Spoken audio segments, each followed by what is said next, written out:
Roll call, please.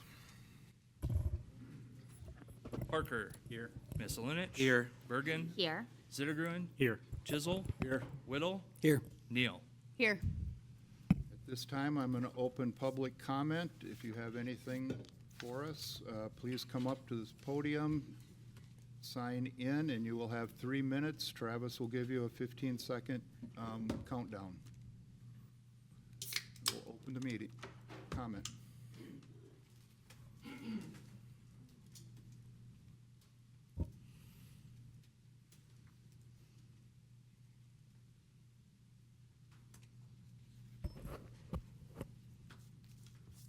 Good evening, members of the council. My name is Amy Chickus, and I'm a Decorah resident. I'm here tonight to express my profound dismay and deep concern regarding a recent chemical application at Will Baker. Maybe you were also dismayed to learn of this. My understanding is that on April 28th, safety regulations were apparently not followed, and chemicals were apparently applied during wind speeds that violated the application protocols, creating immediate drift right next to the bike trail and the Upper Iowa River. Furthermore, the required warning signs were apparently removed too soon, before the required 48 hours that they're supposed to be left up. These violations were observed by community members. Because of this, dozens of local families, including young children, were left completely unaware of the danger and played directly on the freshly treated grass, putting them at risk for real harm. By failing to follow the required safety protocols on the labels of restricted use herbicides. Oh, okay. Could you hear me? Okay. The person responsible put our community's children, families, immunocompromised people, and pregnant women and others potentially at risk for exposure to harmful chemicals. This is a serious breach of public trust. So I'm here tonight to ask you, who is responsible for not following the regulations for the application of those chemicals? Has or will the individual or individuals responsible face or will they face consequences for failing to follow these regulations and endangering community members? I realize that many people, the city, were not aware that this application was going to be done, and yet someone still needs to take responsibility. And I feel like the community needs to know who's taking responsibility and how it will be prevented. I ask you to investigate where was the breakdown in the process, the communication, or whatever the processes are for things like that to occur. But beyond that, many of us deeply care about having a healthy environment. It's one of the things we enjoy about our beautiful area. The people who live here and many that visit love to use the parks, and we appreciate them so much. Every single day, literally, I am out there on the trails, in the parks, and every day I am internally feeling my heart feel grateful and gratitude for the beautiful parks that we get to enjoy. And I don't want to have that be impinged upon by feeling afraid of harm or of harm to others. So it shines a light on an opportunity to make a positive impact right here, right now. Iowa, as it's been in the news a lot lately, is facing a public health crisis with water contamination across our state. And we currently have the second highest cancer rate in the nation and is only one of three. Sorry. Oh, okay. This is the time for Decorah to become a leader, to become a low spray or no spray city. Please demonstrate some accountability, and thank you for your consideration. Thank you, Amy.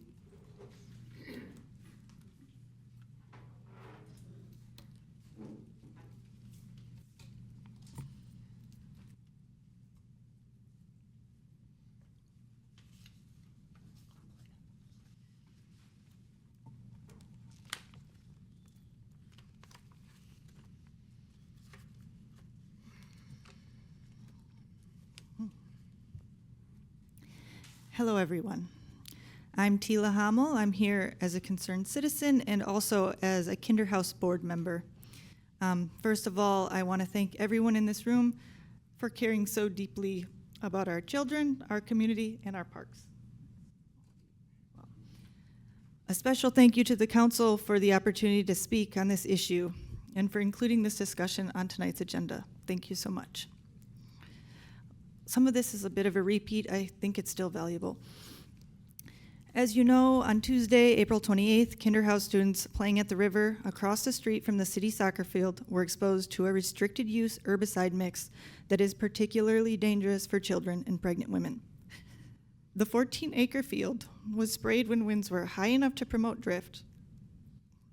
The children were at most 150 feet away, playing near the river as they do regularly. There was not adequate signage to warn citizens of the danger, and on top of this, a deodorant was used to cover the chemical smell. The lack of signage and smell directly impacted teachers' joint decision to keep the children by the river until one teacher went over to look at the labels of the products being sprayed.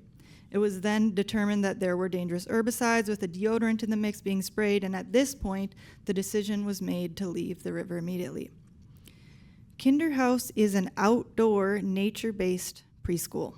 It's incredible. We have that here in Decorah. This city is incredible. Our community is incredible. As such, we depend on healthy and safe outdoor environments. Being a community-supported organization obligates Kinderhouse to speak up on behalf of area kiddos and to be an active participant in issues impacting the well-being of our community. Kinderhouse wants to make sure that something like this never happens again, and we are committed to working alongside the city and other stakeholders to achieve our community goals. We will have a Kinderhouse representative participating in further conversations about how we can prevent this error in the future. Thank you for your attention, and we look forward to our shared work to put preventative and protective measures in place.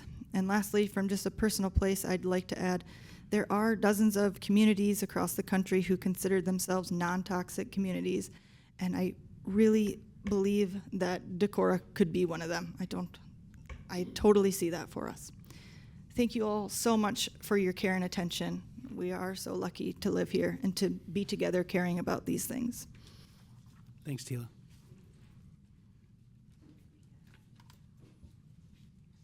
Can I hand things out? Sure. Thank you. I just want to say for all speakers, too, having been somebody who stood at the podium and knowing how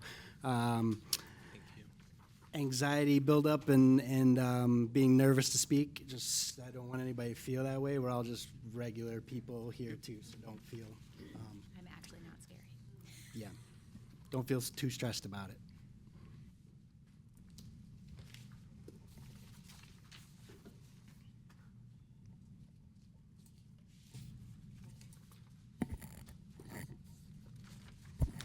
Hi. My name is Adam Campbell. I come as a concerned citizen, and I want to follow what the last two speakers said, specifically about the possibility for Decorah to be a leader in some kind of movement that's already afoot right now. I think there's an opportunity here with the spring incident that happened and the concerned citizens who have come forward to say we want to see something different and something better than what we're seeing right now. And the problem here could be the solution, which is that there's already, as Tila mentioned, multiple communities around the United States who are transitioning to low spray or no spray. So I've handed out 2 pieces of paper for you today, and this is just to help us imagine what's possible. Instead of just finding accountability and responsibility for what occurred, what's the vision that's going to lead us forward into who we can become? This is an example from Durango, Colorado, one of multiple examples across the country, that did a public-private partnership with something called Turtle Lake Refuge. And let me just read from the City of Durango's website. In 2012, the Durango City Council enacted a resolution establishing the Organically Managed Lands Program. The goal of the Organically Managed Lands Program was to extend organic management practices to all city lands and to minimize the use of synthetic fertilizers and pesticides in city parks while maintaining city parks at a quality consistent with city standards. Implementation of the program was commenced with a phased conversion to organic management, et cetera, and then from Turtle Lake Refuge's website, it goes on to say, Organic Parks Durango is a movement that started with one park. Brookside Park was established as a chemical-free park in 2008. And then on the backside, it goes on to say, our goal in Durango is to support the ongoing success of organically managed parks throughout the entire city, ideally including the public parks and open spaces. Durango's Organic Parks program is an example of maintaining functional and beautiful city parks that are also healthy for the environment and our community while saving money at the same time. So they're using this as branding. They're using it to get the word out that Durango is a cool place that maybe people would like to come to. And they're having festivals in the parks. They're having dandelion parties. They're gathering together to eat wild foods. And all of this is happening by this partnership of people who want to throw these kinds of festivals, who want to have these kinds of parties, who want to celebrate a different way of engaging with what's possible. And then the second sheet I handed you was that resolution that the city of Durango passed in 2013. It may or may not be relevant to all of you, but I thought it'd be nice to have a place to start. So I just want to thank you for your time and consideration of this issue, and just want to reiterate that we don't have to reinvent the wheel. 15 seconds. This is already happening. We can be a part of something, and it can be a beautiful statement to the rest of the nation and the world that we're taking action. Thank you. Thanks, Adam.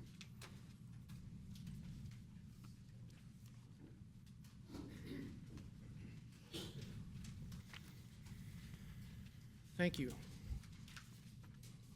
for the opportunity to speak and the opportunity to be part of our democratic process in Decorah, which is so important to so many people in this community.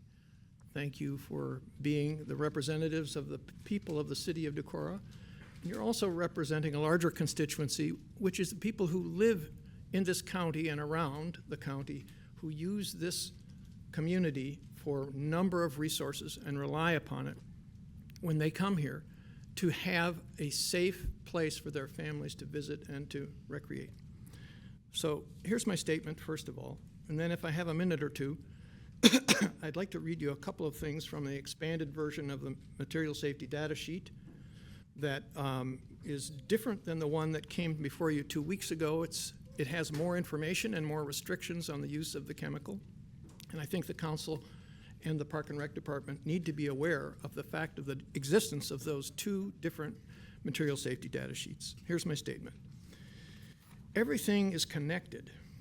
What we do matters here in this place and in the wider world. It's often said that the devil is in the details. Well, here are some details. Sperm counts in men of reproductive age around the world have declined rapidly by 50% or more over the past 50 years. The rate of decline is accelerating everywhere, getting faster. Human reproduction is increasingly at risk. Scientists tell us that exposure to pesticides, plastics, and ambient poisons in the air, water, and soil are implicated in this life-threatening trend line. What can we do to reverse this process? We can stop fouling our nest for cosmetic effect, and we can start right here in Decorah, Iowa. If we model this change for communities in Iowa and nationwide, we can help build the awareness necessary to shift human consciousness and government practices. In Decorah, we can do this if we summon the will to protect our children, our pregnant women, our immune-compromised neighbors, our pets, and our river. That's the context. If other places follow suit, then a wider impact will be felt. That's the global context. What are we waiting for?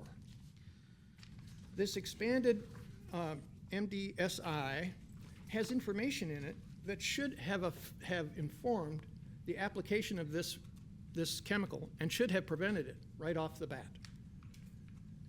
Here are the key items. Do not enter or allow worker entry into treated areas during the restricted entry interval, REI, of 15 48 seconds. hours. Pardon? 15 seconds. Okay, thank you. So, do not allow entry for 48 hours. There was no posting to that effect.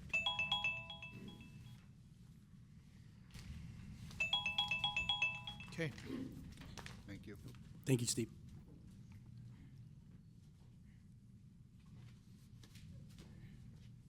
Anyone else? Okay.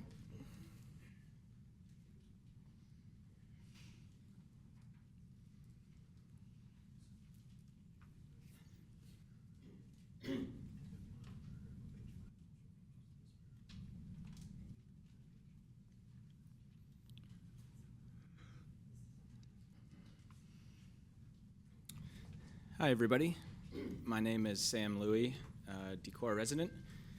Also help out with the Decorah archery program through the parks down at Will Baker Field, which I'm very excited to kick off year 2 this summer.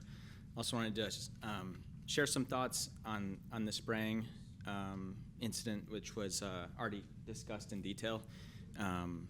Someone who has a daughter and who also is with kids a lot in outdoor spaces, and then for my own health of myself and my family, any environmental factors which could influence that health is of interest to me. So I don't know a whole lot of details on the specific application that has been discussed, but I think most people here have probably seen the reports that have come out this spring with Iowa having some of the largest rates of cancer in the United States. Some very alarming things, and it's spread across a wide array of cancers. And when you dig into it further, it's tough to pinpoint specific things, right? Because it could be a combination of many, many different environmental factors. And so I just asked the council to really consider any spraying as one of those potential factors, and really look at ways that we can minimize that, and look for ways when we are wanting something cosmetically done to the park or a field, just look for alternatives to be safer for all of us here and all of our kids. Thank you. Thanks, Sam.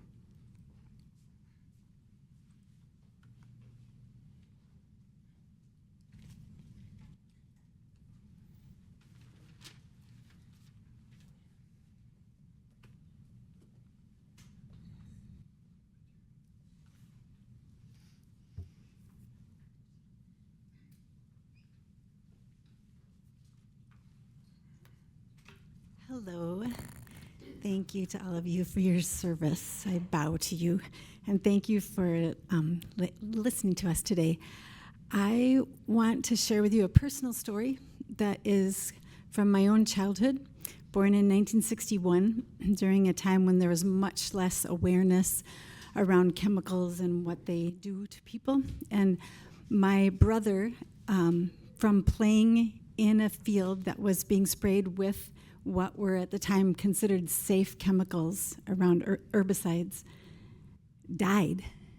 He was playing there for about 6 months before my mom noticed his wounds wouldn't heal up. He'd keep bleeding, and on it went. He went to the hospital, spent a year in the hospital, had the record for the most blood transfusions in the state of Minnesota for 30 years after he died. I was born into that family, a bereaved family that was from this issue. So my whole life has been paying attention to this, noticing where the lawns are pristine and without anything but grass, and feeling sad about it, not happy. And also I was born in the time when Rachel Carson's book came out. And as a high school person, read Silent Spring and the predictions of what would happen if we kept spraying these chemicals. And I recently looked up the facts on the ground from now. Perhaps you're familiar with them. Doug Tallamy of the University of Delaware, entomologist, states that in the U.S. and Canada have lost 39% of their bird population in the last 50 years, and worldwide 45% decline in insect population, again, in the last 50 years. So what can we do to help that to not keep happening? I'm sure that one thing we can do is to stop spraying chemicals. I've been so proud of our city in the past. I've go up to Phelps, go to the different places, and they go, oh yeah, plantain, oh yeah, dandelions. That means it's a safe place for all. And I'm looking forward to feeling that way again about our city spaces. Thank you. Thanks, Liz.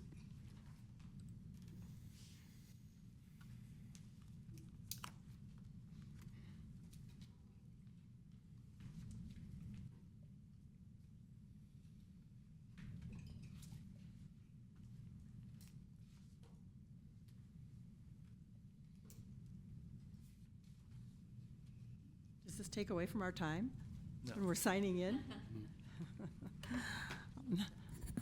Hello, I'm Sue Adi. I live right down the way a little bit on Center Avenue, and I was just watching a truck coming to spray today, and it just reminded me that I needed to be here. I wanted to comment and add a few things to what Steve McCarger already said from the data sheet about this particular chemical. Some other things that I think were violated on that day when they were sprayed. Wind speed. Do not apply at wind speeds greater than 10 miles per hour. Only apply this product if the wind direction favors on-target deposition and there are not sensitive areas included but not limited to bodies of water, known habitat for non-target species, non-target crops, within 250 feet downwind. If applying a medium spray, leave one swath unsprayed at the downwind edge of the treated field. Also, for prohibition of sites, places where we shouldn't be spraying, do not apply to any body of water, such as lakes, streams, rivers, ponds, reservoirs, or estuaries, saltwater bays. Do not apply to any shorelines, non-cropland sites adjacent to the edges of a body of water for lakes, streams, rivers, ponds, reservoirs. So I think those are two things that particularly stood out on that day for us about this application. And I hope you'll consider this, and as everyone has spoken to so far, so many good ideas to make Decorah a safe place to live and play and work. So let's follow some of these ideas. As Adam said, we don't have to reinvent the wheel. There are plenty of plans out there, so let's get going and do the right thing for all of our citizens. Thank you. Thank you, Sue.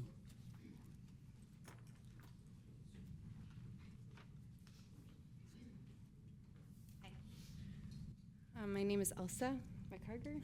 I didn't prepare any words, but I just had a feeling that I wanted to get up and say that I'm also here as a concerned citizen and as a mother and a beekeeper, a lot of different roles, but maybe the most poignant for me is just my husband has lost 2 family members in the last 5 years to cancer, and seeing the emerging information coming out about Iowa's cancer rates. When I come out and smell the chemical smell in the wind in the spring in our city, it causes me such grief and distress, because my family lives with the shadow of what has happened recently, and the feeling of wanting to protect ourselves and wanting to have less toxic exposure in our lives. And I'm a beekeeper. I've seen year after year fewer and fewer bees surviving the winter. It's believed that that is related to chemical applications on farm fields and lawns, and the ways that that disrupts their immune systems. I feel like we're at a moment when we really have to start to address this issue and see and this moment is an opportunity to choose something different, and actually that we could embrace that as something unique and special about our town, and see how other communities are doing it, and take a step to make this even more of a beautiful sanctuary, more than it already is. Thank you. Thanks, Elsa.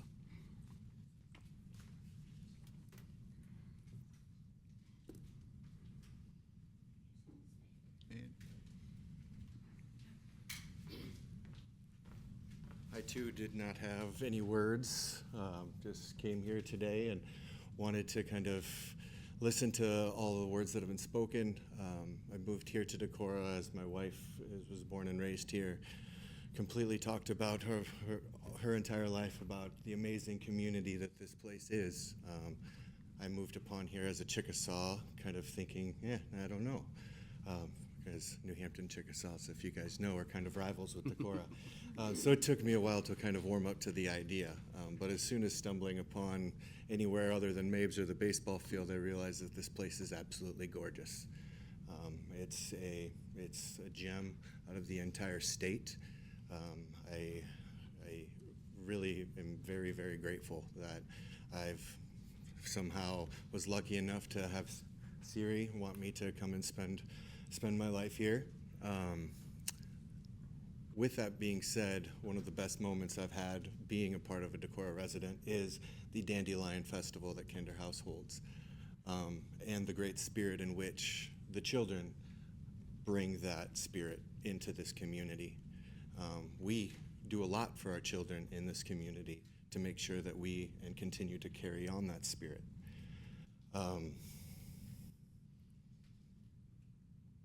With the numbers that I continue to hear and that we all seem to ponder, trying to understand, what are the causes, what are the reasons, what's the issue with being proactive for our children? What's the, I don't see us necessarily being a fault in being that proactive leader as Durango has or other communities throughout the nation. So I guess as I'm listening here, I'm also compelled to ask the question, why not us? Thank you. Please, Thanks, please Matthew. sign in. Thank you.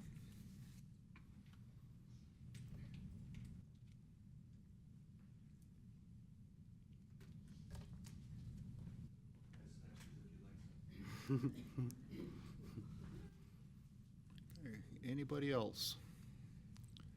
All right, I will close public comment, move on to city manager, department head, and council reports.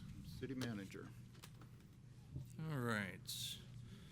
Two things I want to report on. So the governor just today signed Senate File 2472, Quiet, please. or as what most of us know as the property tax bill that was adopted into legislation this year. So it's now signed into law by the governor. I will say I reached out to the Iowa Department of Management last week on Wednesday, received an initial response on an easy question, followed up with a more difficult question on my interpretation of it, and have yet to receive any response back. So this is a very comprehensive bill, very difficult to understand, even among professionals. So I'll report back more once I know more.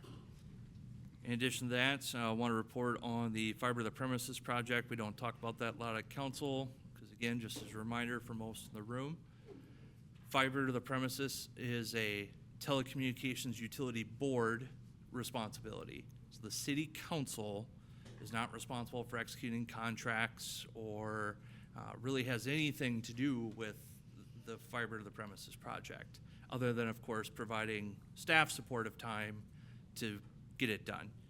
So 74 drops have been installed to date. That project started about 3 weeks ago, and we'll report back, or happy to report that we have 0 residents in the flats. There are 10 zones that this town's divided into. 0 in the first zone to be constructed that have refused to have a service installed to their home, and only 1 that is still saying no on the second zone that'll be installed. That's all I have to report. Is that trench through the yard? Board. Board through the yard? Yep. So there will be essentially two holes, one in the right of way, of course, where the splicing has to occur, and then the other one up next to the house where the service drop will come up next to the house. And that's at no charge to the resident Correct. at this time? Correct. That is Okay. no charge to the resident. That is the construction side of things. You don't have to sign up for service. This is an option. My understanding is MediaCom the last week or two has had sporadic issues. So The most effective advertising ever for Decorah fiber. Brilliant. yeah. Also, should take this moment to remind people, if you receive an offer from MediaCom that says, hey, we won't, $39.95 and we won't charge you more than that for the next 3 years, that fine print also says, if you leave us within 3 years, you will pay a separation penalty. So they know what we're doing here. They're still trying to bleed every last dollar out of town. Okay, and a question just for clarity, because this is new for me, our technology is challenging. Once it gets to the house, then does it run through the cabling or through the old phone system? How does it interact with your devices in the house? So Telco's going to meet tomorrow to talk a bit more about whether there's a managed Wi-Fi offering as part of the base residential for most of us. And if that's the case, when it comes in up against the side of the house, that's all fiber. When it comes through inside the house to the NID is on the outside, right, Chopper? NID's on the outside, fiber jumper from the NID to the inside biggest wire, and then from there it'll be Cat 6 to the ONT that provides the internet through the home. See, he's just making up words at this point. But it's fiber to the outside of the house, fiber jumper inside the house. Then it gets converted to the data signal that we're all familiar with, and then it uses Cat 6E to get to the modem. Okay, That's the ONT, I think. okay, all right, I just, for clarity, public knowledge, okay, thank you. Yep.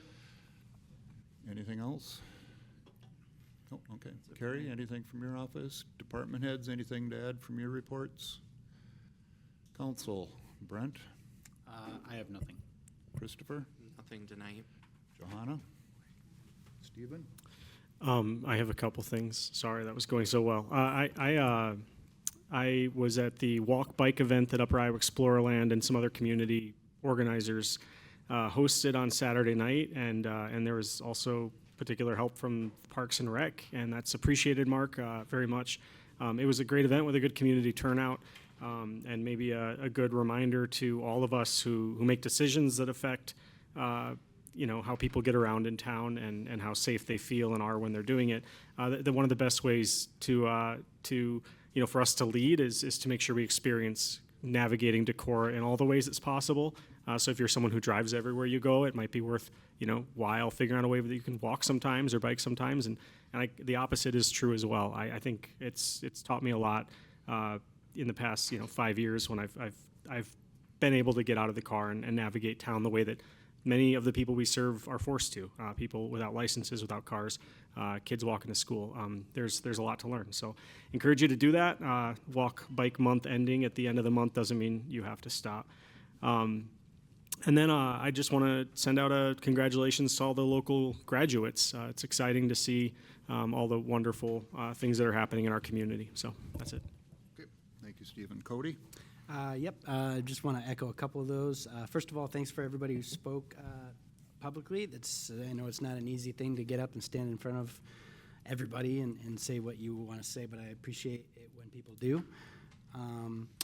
Also, congratulations to the local graduates. And I also want to give a shout out to DHPT, and I was at a couple different places over the weekend where people were just raving about the Youth Mountain Bike League and all of just the great initiative that DHPT and members are doing to be positive role models for our kids in this town, and getting people out on bikes and exploring the trails and making use of our amazing park system. So that's all I have for this. Nothing tonight. Everybody's said what I'd say. But I don't need to Making say sure about Cody moving was agenda. done before I was Yeah, going. sorry. I know. A hard time wrapping these up. That will be it. For Yeah. Do I need to say to pull something off the? No. Not yet. Okay. Just tell me when I got to talk.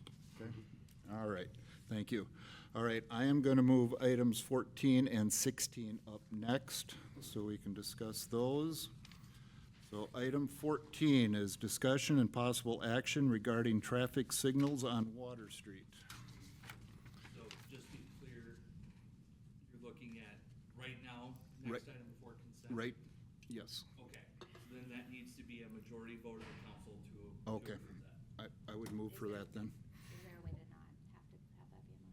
What's that? Is there a way to not have to? It's not a motion, it's just a majority, the council has to consent to it. Consent to it. Is this for 14 and then also moving 16 And right then after that? 16 after So it, yes. 14, 16 consent. That's how we're Yes. going to do it. Okay. And then regular And then- agenda. Yep. Great. So we need a roll call or what? Correct. Okay, roll call.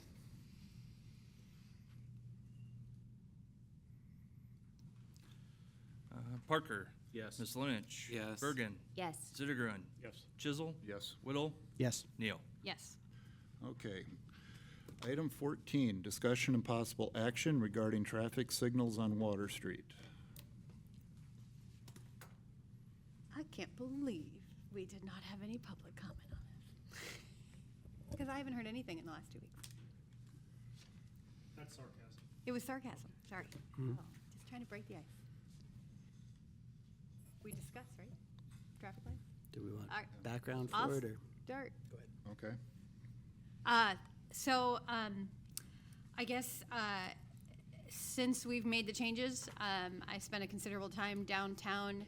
I have talked with business owners. I thought of something. Sorry, business owners pretty extensively. Watched traffic, been in traffic. Watched my own daughter go through a red light and said, "What are you doing?" She's like, "Oh my God, that means stop." And my consensus is we need to go back to traffic signals, and I feel pretty strongly about it. I understand the benefits of stop signs in ideal locations, but I think our downtown doesn't have a really good sight view. Even on the street that I was diehard thought should be a stop sign, Winnebago and Water, there's that big blue thing there that you can't see pedestrians coming. So you're sitting there and you think you're safe to go, and then all of a sudden there's a pedestrian right there. I think the blinking lights are distracting downtown. When you look down Water Street, you just see all this blinking going on. And I think visually there's a lot going on. It's super hard to parallel park and get out of a parking spot. And at one point I almost got rear-ended because I was trying to parallel park and someone was just following my end, and then I couldn't even park and I had to drive away. And I don't think we want people driving away from being able to park downtown. So that's my 2 cents. I really think we should go back to traffic signals. And I read Christopher's report, which seemed to go along with that idea as well, that we should go back to traffic signals. I would echo those same sentiments, especially with coming up on heavier tourism season, starting this weekend. With more graduations and schools being let out, we're going to see more pedestrian traffic. I think that's where I see the more issues, is pedestrians not feeling safe crossing the street or knowing when to cross the street without the walk signs. And the cars will just stop, go. They aren't really paying attention, but then if you get a long string of pedestrians, they don't stop walking either. So I'm all for going back to the traditional way with our stop lights downtown. I want to say thank you to staff and police for spending a lot of time taking care of our downtown and noticing traffic patterns and helping remind folks that change is hard, right? And all of us need a reminder when something in our environment and ecosystem changes. And so a little nudge from friendly Decorah police officers can be really helpful to help us adopt change.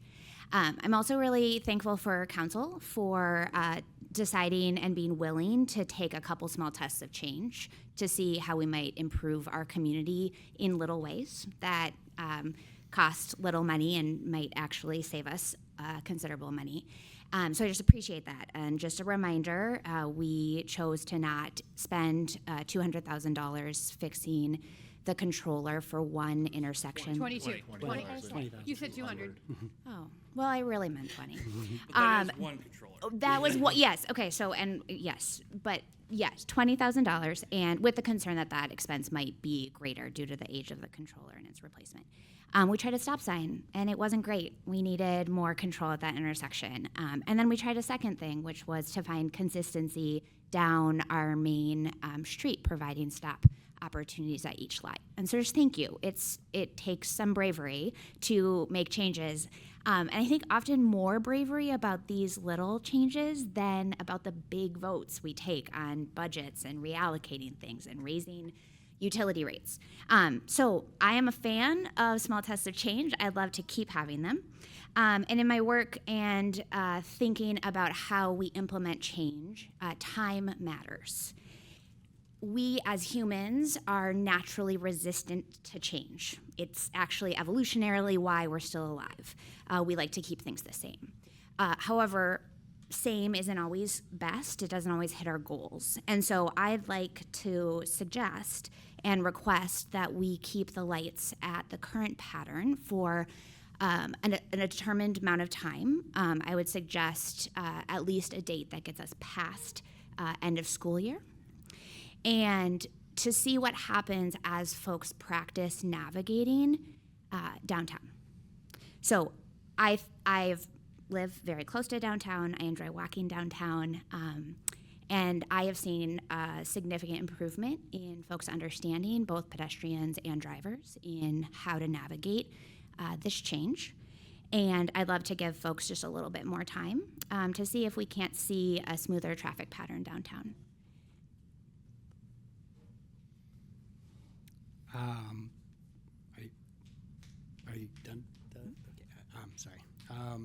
Yeah, I just want to give a shout out to the to staff for the trying the new things and being patient with us as we kind of figure this all out.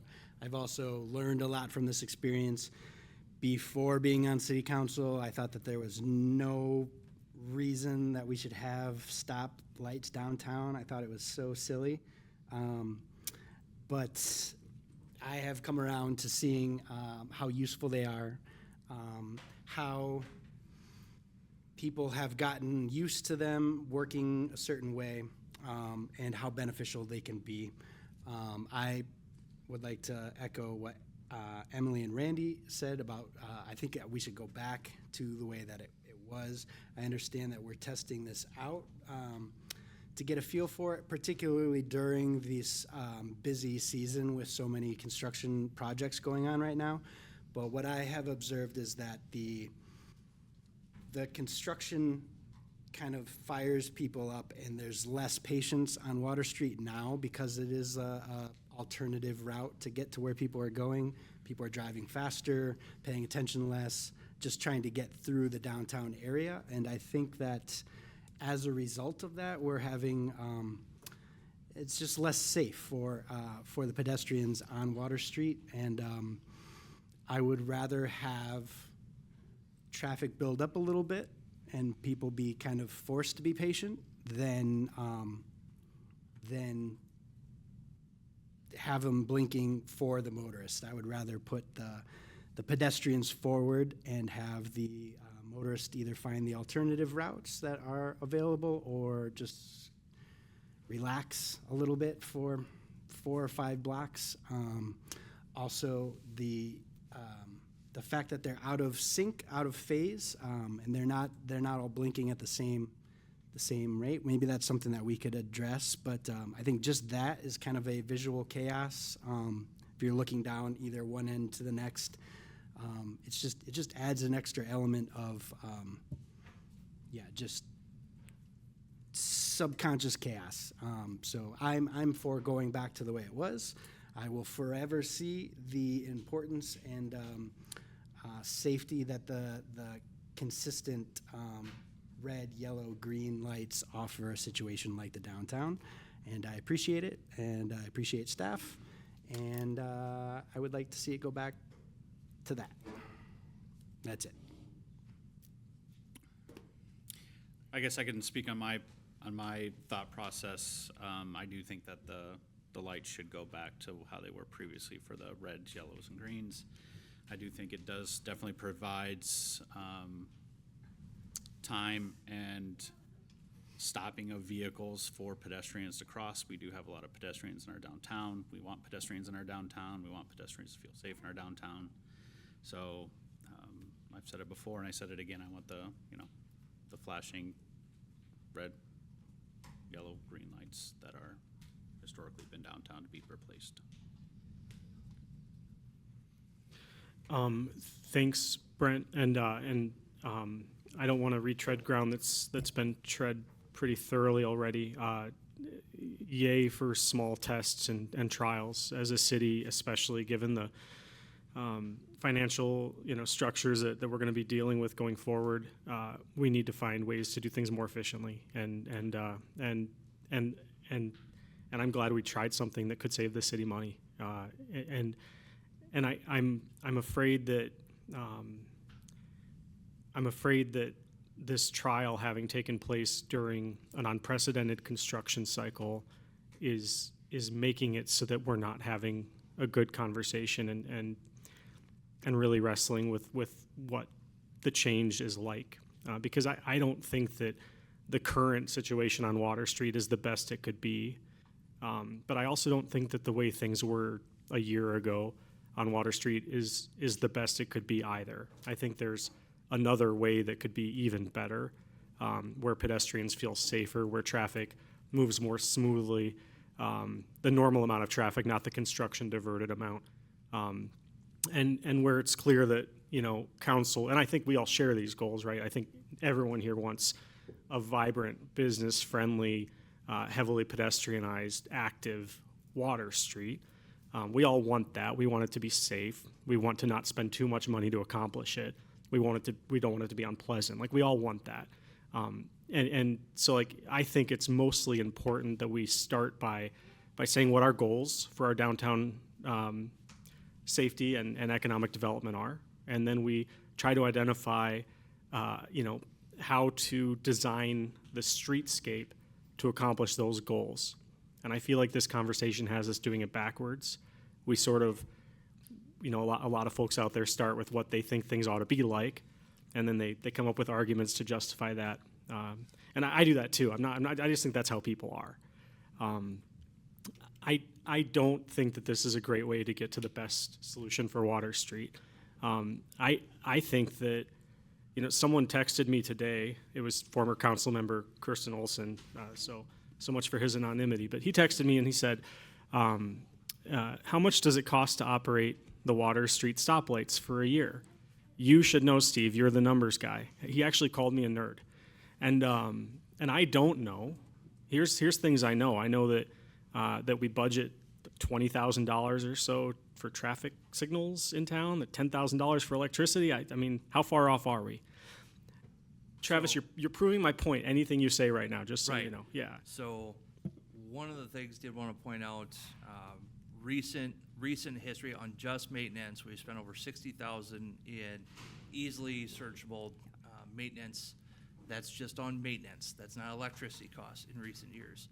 We eliminated $65,000 in traffic signal work in fiscal 27's budget because we couldn't afford that as part of the general fund to try and get that budget close to balance, of which we're still not.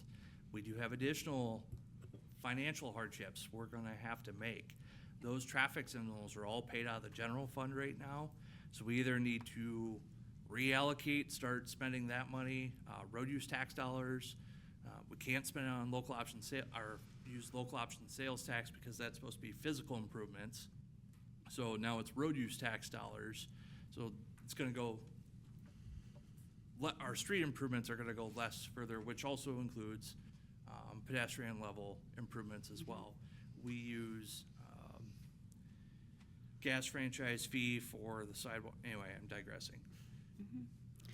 We don't have good, clear numbers on just the traffic signals alone because they are behind the meter with street lights as well. So we tried to pull that number, but the best way we can calculate it, and I could come back with a better answer later, but I need to get the amperages off the traffic signal heads and assess what are those run 24 hours a day with 4 traffic signal heads at every intersection, including the ones that are one way, the opposite direction, that make no sense.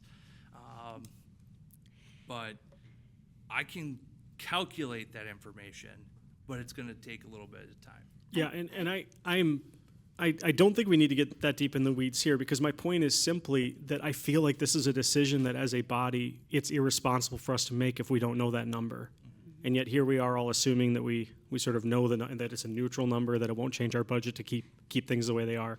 But everything's gotten more expensive since the decision was made to originally put traffic signals on Water Street. I question whether there's not something that we could accomplish that makes people a lot safer with the money that we spend on those traffic signals.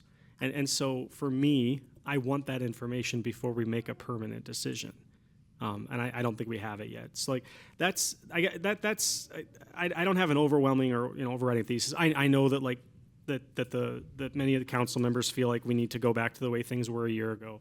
I urge you to at least do so once we have better information about the trade-offs, because we can't make decisions free of considering the trade-offs. That's our role, is to consider the trade-offs. I also want to say another thing, Christopher. I'm grateful always to get community input. And I bet you think there's a but coming. There's not. I'm really grateful for your survey. One of the things I saw in the survey were folks saying that they were staying away from supporting downtown businesses during the hardships that are created by the investments that are happening on Highway 9 and on Hively Street. I beg you, if you're a member of the public, to do what I do, which is when I see businesses affected by closures that are necessary to make your community stronger, I go out of my way to support them more. Please take care of the folks who are risking their livelihoods and extending themselves to provide goods and services to their community. Support local businesses. Help them keep going during these traffic signals. If your solution or your response to seeing it's going to take me 30 more seconds to find a parking spot or 1 more minute to cross my town, I'm not going to go downtown, I'm not going to order takeout. I hope you think about that. I hope you think about the effect that has downstream. That's the thing I really wanted to say tonight. I was disappointed to see that, and I hope people reconsider it. It doesn't actually hurt. It's not good for our community if you don't support the businesses during construction slowdowns. If I might, there's one thing that also was discussed about this early on in the conversation that I want to make sure is very in front of council's mind as well. When we first started talking about an all-way stop at all intersections on Water Street, it was because of the construction going on and the additional vehicle traffic that we do expect on Water Street. If we turn the signals back on, we do have concern that the additional queuing is going to cross intersections and block intersections. So just know that's a concern that we do have, because we're going to have additional traffic flow from the Hively Street River. We discussed this 4 weeks ago, the first time we talked about it. I first want to just separate Steve's ending. This is why I always I'm such an interrupter, because now it doesn't make sense what my comment was going to be. Yes, please support downtown businesses. Back to finances. I think ultimately the problem is that, in my mind, I agree with you, Steve. It's hard to make decisions about budgets, but we all know, sitting up here, and hopefully all of Decorah knows, we're going to have to make some really tough choices in the year, right? All the time choices. And at some point, we have to have competing interests, right? It's hard to say, well, not this, because we don't know what else we might have to cut. I do think we can look at the design of Water Street currently, right now, with what we have invested, and say, stop signs might make sense, except our current infrastructure as it is doesn't. We don't have bump outs where stop signs can easily be seen.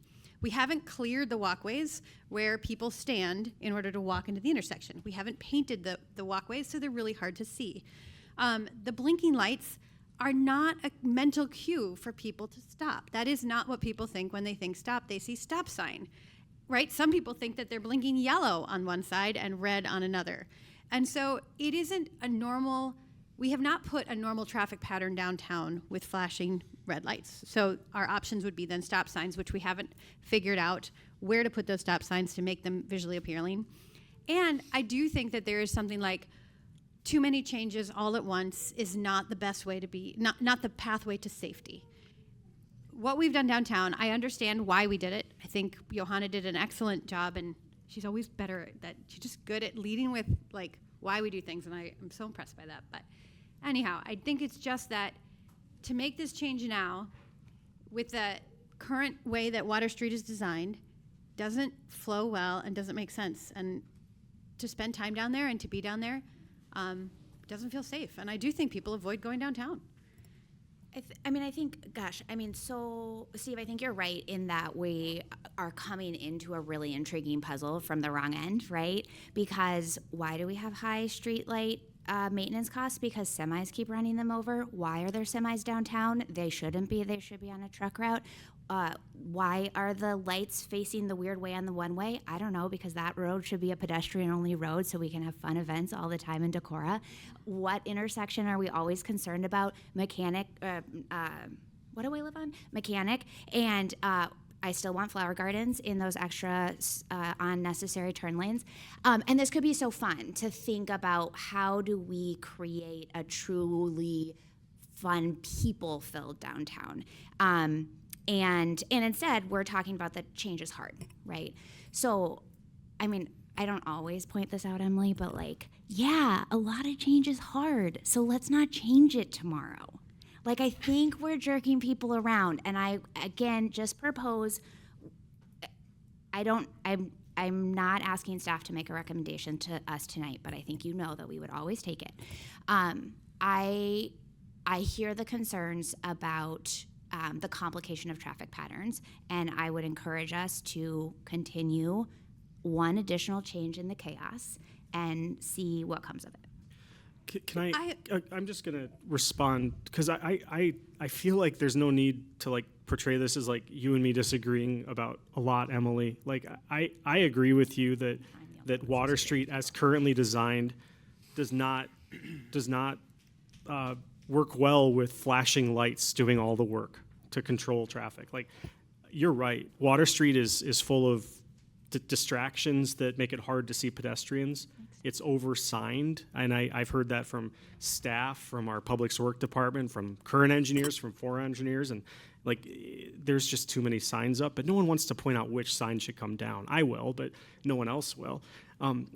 We could do so much to make this safer. As I've shared with staff in emails, as I heard recently from someone who ought to know, Jeremy Brill, roll four-way stop signs into the middle of the intersections. If we're going to stop traffic, let's use a traffic control device that 99% of people know what it means right away, and they don't have to devote mental energy to remembering their driver's ed tests from however many years ago it was, what a blinking red light means. Maybe our red brick, crossings need to be rethought. Maybe we need to make it more clear that those are pedestrian priority routes. Maybe we need to put some white paint on there to make it even clearer to the community. But I feel like there's this false dilemma between going back to the way things were a year ago or keeping the status quo with blinking lights and confusion. And I think there's like a third better thing to do, which is really try this change, but do as well as possible with the kind of cheap overnight interventions we can have. Spray paint paint the crossings and put physical stop signs in the middle of every intersection, and then see if that solves some of the issues that we're experiencing. I don't know that it will, but Emily, I think you're right. Like, this is not it. Well, and I want to clarify. I don't think this is the time either. I mean, I think, right, we have now heard numerous times we have lots of projects, lots of irons in the grill. Water Street does need attention. I don't think this is the time to do it. And so back to Johanna's comment in terms of like, well, then why change it? Because it hasn't been there long enough, right? We haven't, I feel like we could change it back and things would flow and it will work, right? Or we can just keep getting people angry, right? Risk this.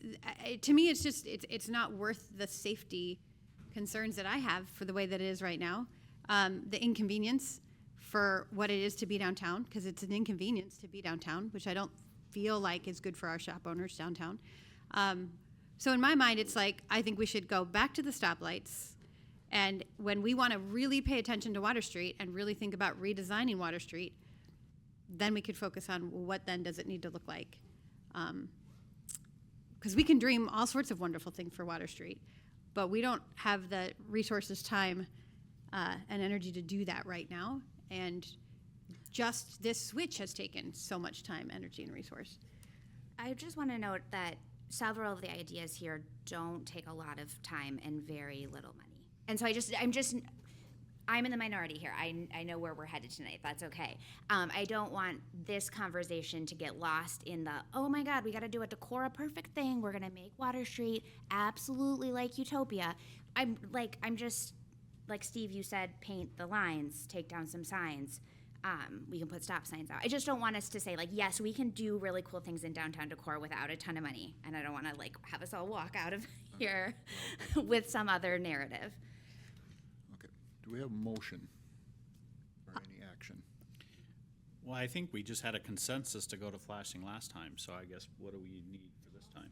I put it as motion if you guys wanted to vote, so it was, I'll make a motion that we put the stoplights back to red. And I'll that we've, second. yeah. Red, yellow, green. Okay, we have a motion by Emily, second by Parker. Any further discussion? Can I ask clarifying questions to make sure we're all voting on the same thing? Emily, revert to the status quo prior to all this is your motion. Are you suggesting that we authorize staff to spend the $20,000 to fix the controller enclosure? I think things work, but they won't necessarily work for long. Right, I if was we don't about to spend make the that comment, and then I thought, well, let's just do it, and then when it stops working, figure it out. I mean, do we need to spend the 20,000? I'd rather not spend it. Yeah, so that's why I just left it as I no, would just go back to when they. I'd also love to go up now Water Street and tear off a bunch of signs that have no basis in code or any reason that we shouldn't have, that just create a bunch of distractions downtown. Pollution. Yep, yeah. So Emily, Travis, is it that works? We could turn them back on, and that will very quickly give us a sense of whether the status quo can handle the current traffic flow. I mean, if it starts queuing past multiple intersections, are we gonna just keep going, or what's the plan if? No, I mean, I guess I'm never of the. I'm very much, if things aren't working, you should change them. I'm not a just grin and bear it until people just accept the change and throw it down their throat. So if all of a sudden we turn them back on and we've got queuing and we've got a problem and we need to change one of them, I don't know what we would do, but I can't see how all of them on would lead to the problems that you're suggesting. But, I mean, like we said, we heard from Jeremy Brill, who was, so we heard from other people who I feel like, yeah. I didn't hear from Jeremy Brill, just for the record. Yeah. Okay, so question though, you did give us an option to vote, right? But my understanding is that this is operations of the city and it's under staff direction. And you're asking us out of a kindness and support of your decision. Yeah, so I would like to keep the motion as simple as possible. If queuing happens, please do something smart that I don't know how to do to change the lighting patterns, and don't make us talk about it again. Because I think this is related to other things on our agenda. I think our hands are in the weeds in a way that are not helping very competent, smart staff do good work.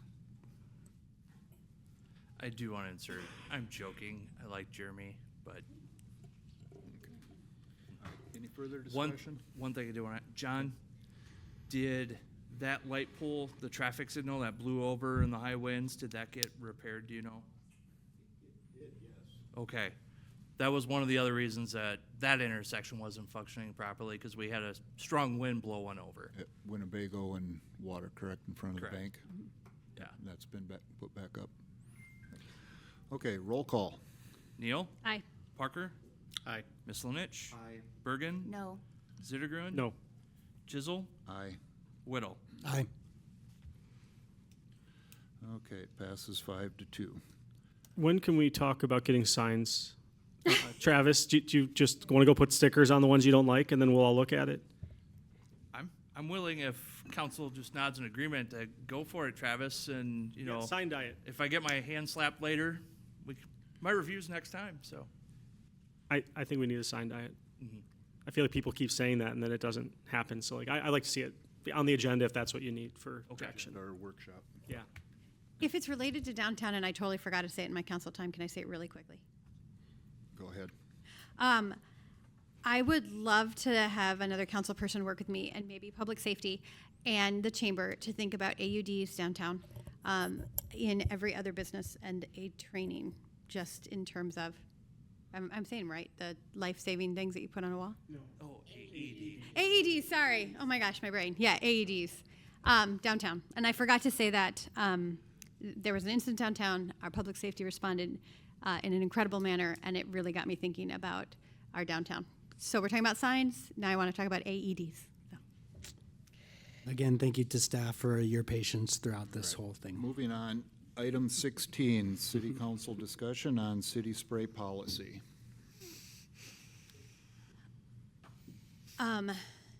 This is why I'm all out of sorts. I'm not going to lie. So I'm not quite on my game. So I'm just going to start. there are so many things I would like to say on this issue, but I think it's really important to give a shout out to our Parks Department. And I was really heard from a constituent that read a letter about our Parks Department that honestly made me cry in terms of the amount of work that they do, with the amount of resources that they have, and the tremendous energy and talent by which that they navigate having more public land per person in a city with the smallest amount of budget than anywhere in Iowa. And I really want to give a shout out to Park and Rec for that. And from the bottom of my heart, thank the constituent who wrote that incredible letter about it. And I do think that we live in a time when we think about science, that it's difficult to determine what is the science behind herbicides and pesticides, right? We know they're endocrine disruptors. We know that they contribute to cancers. And I really do honestly believe that most people think we need to do something about chemical use. But they're a tool in our arsenal. And that makes it hard because we have guidelines that we're supposed to follow. And I think it's important to say that guidelines are written so that people who make the application utilize those guidelines to the best of their ability and do what they think is best. And I do believe that Park and Rec on that day did that. And I think that's important because I don't think this is an attack on Park Rec. In my conversations with Park Rec, one of the reasons they chose to spray on April 28th is because the conditions that day were considered ideal. Now, that doesn't mean in my mind I think ideal is any day to spray. I'm just saying that by guidelines, it was an ideal day. The wind was right to prevent drift. And they're facing an athletic field that had major problems that couldn't be solved by the traditional uses that they've been doing of overseeding and aerating. And so this was an opportunity to try to save an athletic field and to do so in the best possible weather conditions. They followed the guidelines and put out signage. That doesn't mean that that's enough in the time that we live in, but that's not our Park Department's fault. That's not anyone's fault other than that at some point as communities, as people, we have to stand up and say, we're going to try something different than the status quo. We're going to be different because we know that things are hazardous. As I've done a lot of research and thought about this, right, I mean, I think we have to honor the fact that Decorah has been essentially low spray, no spray. In my time on 6 years, which is why I was shocked to learn that we had sprayed, we hadn't. But I didn't go out and look at the condition of the field every day like our Park Rec department had to. I didn't go and watch the divots in the field and the field essentially turning to dust, and try to rectify, well, how do we do this when we don't have the labor, the materials, the time, the energy, the resources, the capacity to go out and pick and plant and nurture every ounce of that field? But I also think we have to start from a place of knowing that herbicides are endocrine disruptors for kids, and that if we have any fault as a city, it isn't that we sprayed or didn't spray or what. It's that we have to be able to communicate these things to the public. We have to be able to say, at some point in our lives, we have to take responsibility and make our own choices about whether or not we want to be on fields. But if we don't know fields have been sprayed, we don't get to make those choices.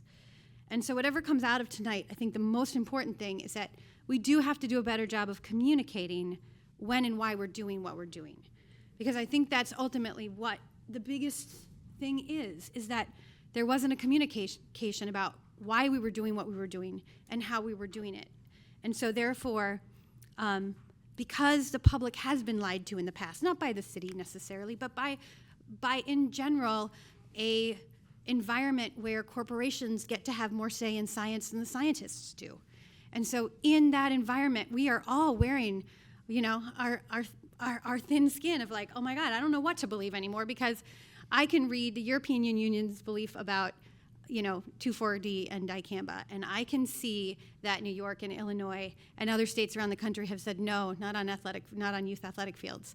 But then I can also go to I can go to the U.S. Pesticide Awareness Network and say, oh, this stuff, actually, there is no science that says that it's doing this or that or this, right? You can get overwhelmed and exhausted, but I do think it's time for us to set a policy that deals with both notification and what is our criteria for having to use spray, where we will use it, what we will do when we use it, to be able to let other people make informed decisions about what they're doing, and for us to make sure that we deliberate as a city, like, do we really need to do this at this time? So I have a million other things, but I think I've got most of what I need to say out there. Well, the spraying done on these fields was done under 10 miles an hour, the winds. They didn't spray the borders. If you've been out there lately, it's been just the fields that you see going down. Getting a good grass base, I talked with Corey quite a bit on this one. Getting a really good grass base makes it safer for our kids playing on them. Plus, then they can spot treat. This isn't a permanent thing that you have to do every year. Once you get ahead of it and we save our fields out there, we're also putting in a multi-million-dollar baseball complex and want to attract people coming here, so we need to keep those up to these speeds. Also, we're not talking about spraying Phelps Park. We're not talking about spraying Wayside Park. That's all done differently under mine. Plus, the chemicals used, I can go to any farm store in town here and buy the same chemical and put it on.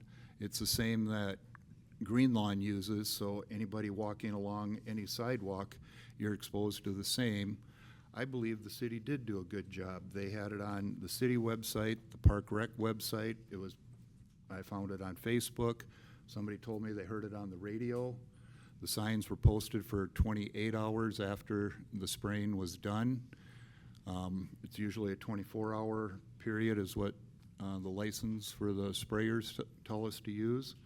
So I think we did everything we could, and if we just limit it to the athletic fields and not an annual shot of herbicides, but let's get ahead of it, get a good grass base, and we'll be fine down the road with spot treatments. And I look at what the DOD has done across the street here. I mean, that used to be a weed bed over there by the Reserve Center. Now it's a nice grass field because they've gotten ahead of it and let good grass grow and take care of it.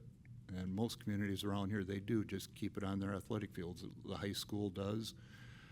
I'm pretty sure, I can't speak for Luther College, but I've been down to their soccer field and their softball and baseball diamonds. They're pretty darn nice. Yeah, but they don't spray. I mean, they have I don't know limits, and they can't spray 2,4-D and dicamba. I don't know what they use down there, but. I mean, I think that is a good conversation to have. Yeah, but like I said, speaking with Corey, who is very sensitive to this because of his family history, and he's licensed and trained in it. I mean, this is what he did for the county conservation and Winnebago County Highway Department. So he knows what he's doing, and I trust him. And like I said, if we limit it to the athletic fields, because we didn't do the archery range, we didn't do along the edge of the parking lot. You still walk through quite a few dandelions to get to the soccer fields. So, I mean, I think we did a good job, and we followed the weather. 7 to 9 miles an hour, I think, is what whatever they call that, the wind speed propeller, told us we were at. So I would be okay with just having a policy where they spray the athletic fields, and if they need to spray elsewhere, they let us know ahead of time. So if they're cleaning the trails and they got some buckthorn or something like that that needs to be sprayed, then we need to be able to put notices on the trailheads that, you know, this might be sprayed in these areas for invasive weeds. Is there currently a written policy that guides staff to make a decision on when we use spray? No. Is that something Park Board has discussed? No.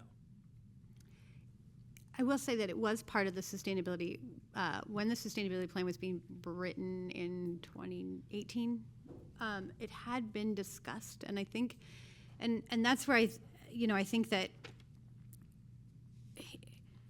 it's always like, oh yeah, we do this, or we're going to do this, and then it just works but things change hand. Obviously, fields change what they look like, right? I mean, the field, what it looked like 2 years ago doesn't look like what it looks like now. So there was sort of this discussion that happened with sustainability plan. It was in there, and then the city switched to using the vinegar base, but that was mainly dealing with cracks, sidewalks, spot treating. Non-selective, yep. And they just weren't treating the athletic fields. And I think that's part of the problem. I mean, I think that's where we got to where we are today, which is why I think a policy is really important, that we have this written down and we understand why and what we're doing. Yeah, so to be clear, I would love to live in the lowest spray possible community. Because we are special. Because of where we live, we're in one of the last areas that has a fighting chance to preserve water quality in the way that we want to give to our children. I get nervous when we set too prescriptive policy at the council table. My understanding is that this is an operational decision of a city department of whom we have very skilled staff. The idea that we would ask to be notified terrifies me because that is like yet another email that I do not have time to read or check, nor do I think people who don't know anything about spraying or park management should be weighing in on. So my hope is that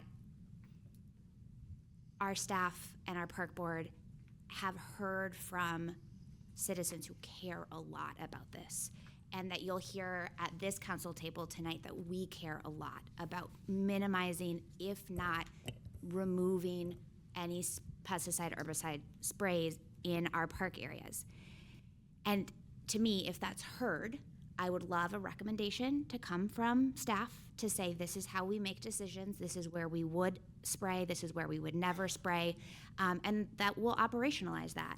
And let Decorah's love of our land be operationalized by the team here that really loves it. That's my preference. I don't know if that's a possibility. I'm glad that this is a discussion item because I wouldn't be ready to support a policy from the council table. It feels micromanagey, and I also am like, I'd like the answer to be yes. To do we have a plan for when we spray and how we make these decisions? Does that make sense? It does, and one thing I do want to state is, one of the reasons we don't have a policy is that of everyone I've spoken to cannot recall the last time we have sprayed parkland. Of the 700 acres that our 3 staff are responsible to manage, 12 acres had it applied so we could avoid having to do a restoration capital improvement project if we lost those fields. If we ended up with no turf grass out there, we're talking hundreds of thousands, pushing $1 million in restoration out there. So that is why staff made the decision to one time apply an herbicide to try and reestablish a safe playing field for the kids out there so that we don't have to annually broadcast, so that we can get ahead of it, get caught up, and then do spot management beyond. I'm not opposed to having a policy that describes how those decisions would be made, right? And if that's the justification, like we're gonna think about cost of complete repair, or this is how much staff FTE we have, and we don't have enough people to manage the land. Like, tell me the justification for the decision making, and then I would be like, okay, understandable, probably, right? Like, let us see this. We might not be ideal, might not be our favorite. Then my really only clear disappointment in this is that the messaging needs to be transparent. For a moment, and I quote, Will Baker athletic fields are closed today for turf maintenance, parentheses, fertilizing and targeted weed control, parentheses, period. The fields will be ready for use tomorrow afternoon. Okay, like, I get that means you're spraying, but like, I had to think about it a hot minute. Like, we need to say it in real English words. Because everybody, after they found out it sprayed, read this post and was like, well, that wasn't very transparent. And that's just like, that's bad business, right? Like we're government. Everybody knows everything that we do. Let's put it out there. So if there was an operational decision policy, it said, yes, we're gonna spray somewhere, then like my feedback is this information needs to be much clearer, because this is coded to nobody's business.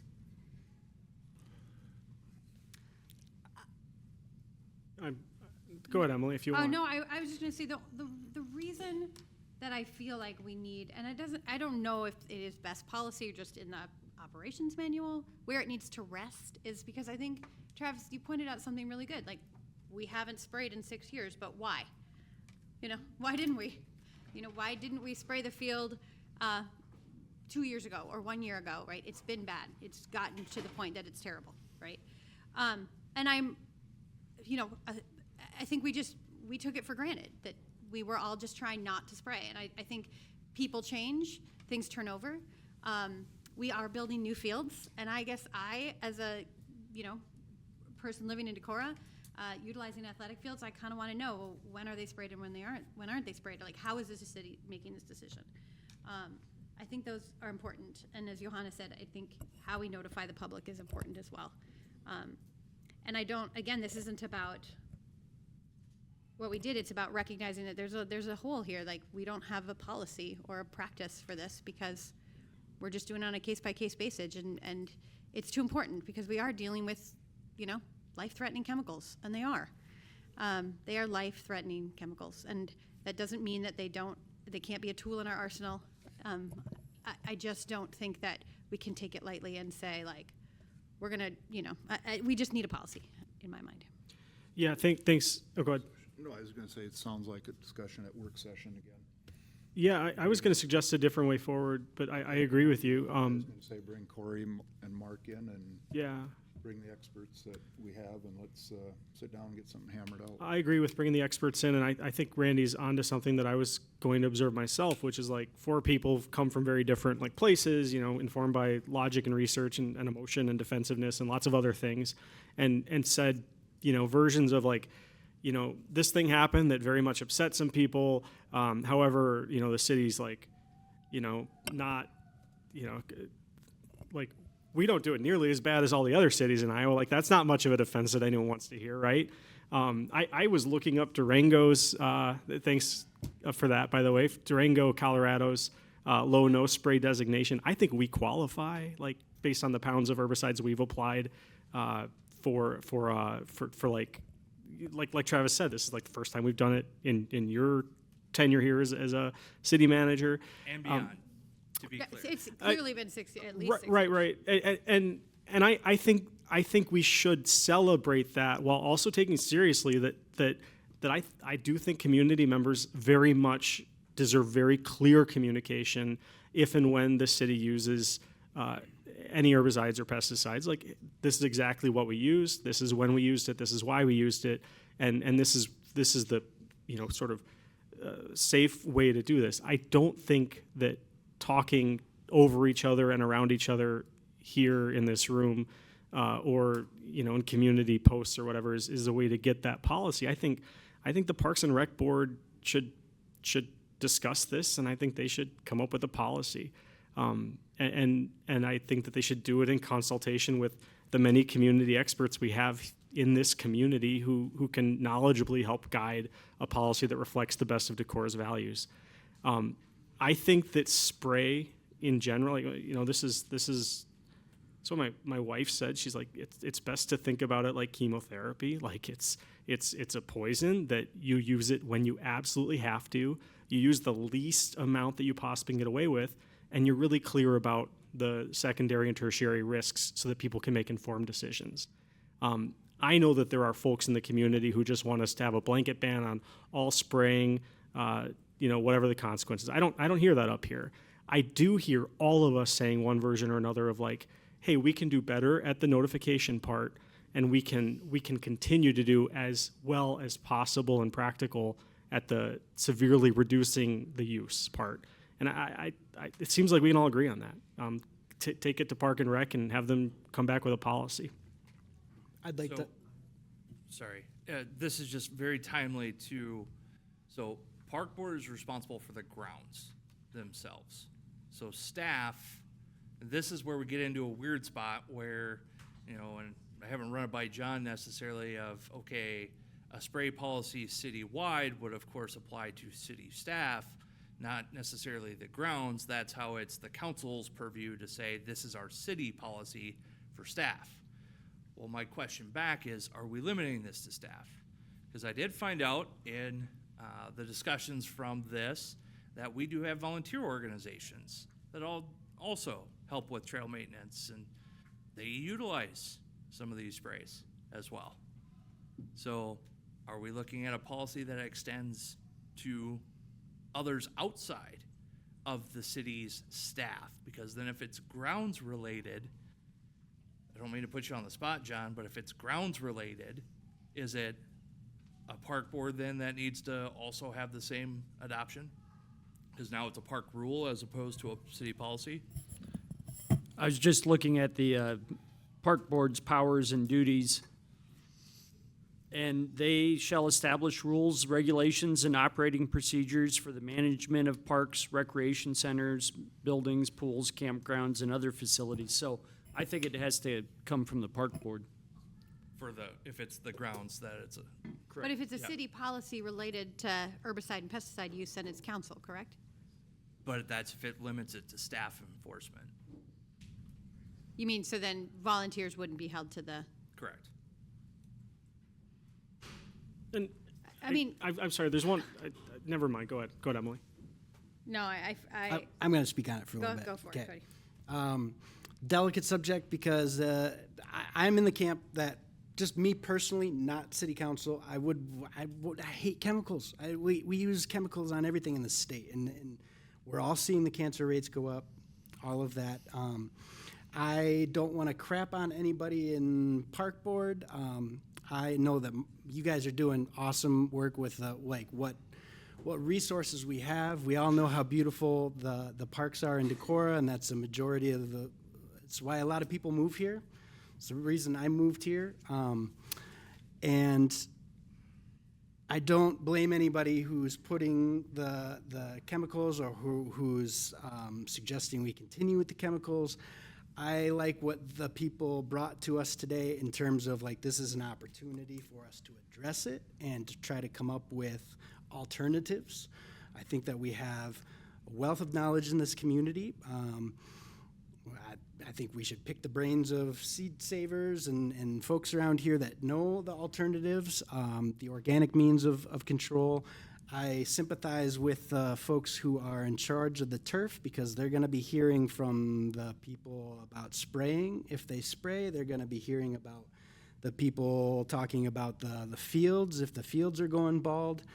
So they're going to get it from both angles. So I sympathize with that, and I definitely don't want to call anybody specifically out on it. But I do think this culture of just spray it with chemicals, at this time of year in particular, any piece of farm equipment that I see now is some kind of spraying apparatus, and it speaks to a bigger thing. It's like we still have this sentiment that Iowa has the best soil in the United States, but that's a long gone time of when we had prairie grass for generations that regenerated the soil. So now we're painting ourselves into a corner where we have to use chemicals for everything. And I know that it's easy for me to say, as somebody who's not taking care of these fields, who's not doing that, easy for me to say, well, let's just find an alternative. But I think that we have to address some of these things, take a stance, and be leaders, lead by example. And I would like to see us do, I think first should be the work session that you suggested, Randy, where all of us talk together about solutions with the sympathy that I stated before of the workers who are in charge of making sure everything is good. I would ask for more alternatives from community members since we are dealing with stretched thin resources and only a few people working on the entire project. So I I would welcome any solutions that folks have. I like the idea. I'm grateful to Adam for bringing in the Durango, because it's good to see other people who are doing it. So I guess in wrapping up, I want to give sympathy to the folks that are working on the turf, and I know that it was just a brief moment within the last several years that it was used. I would like to see us go to a non-spray system, and actually find alternatives that work, and do a good job with what we can figure out. But again, that's easy for me to say because I'm not personally doing it. But I would like to work with people in creative solutions, and pushing ourselves to lead by example, and start in the community, and hopefully build it into the culture that reverses this just spray it with chemicals culture that we have now. That's all. So we need direction in terms of who is going to deal with this, right? Park board, us, staff.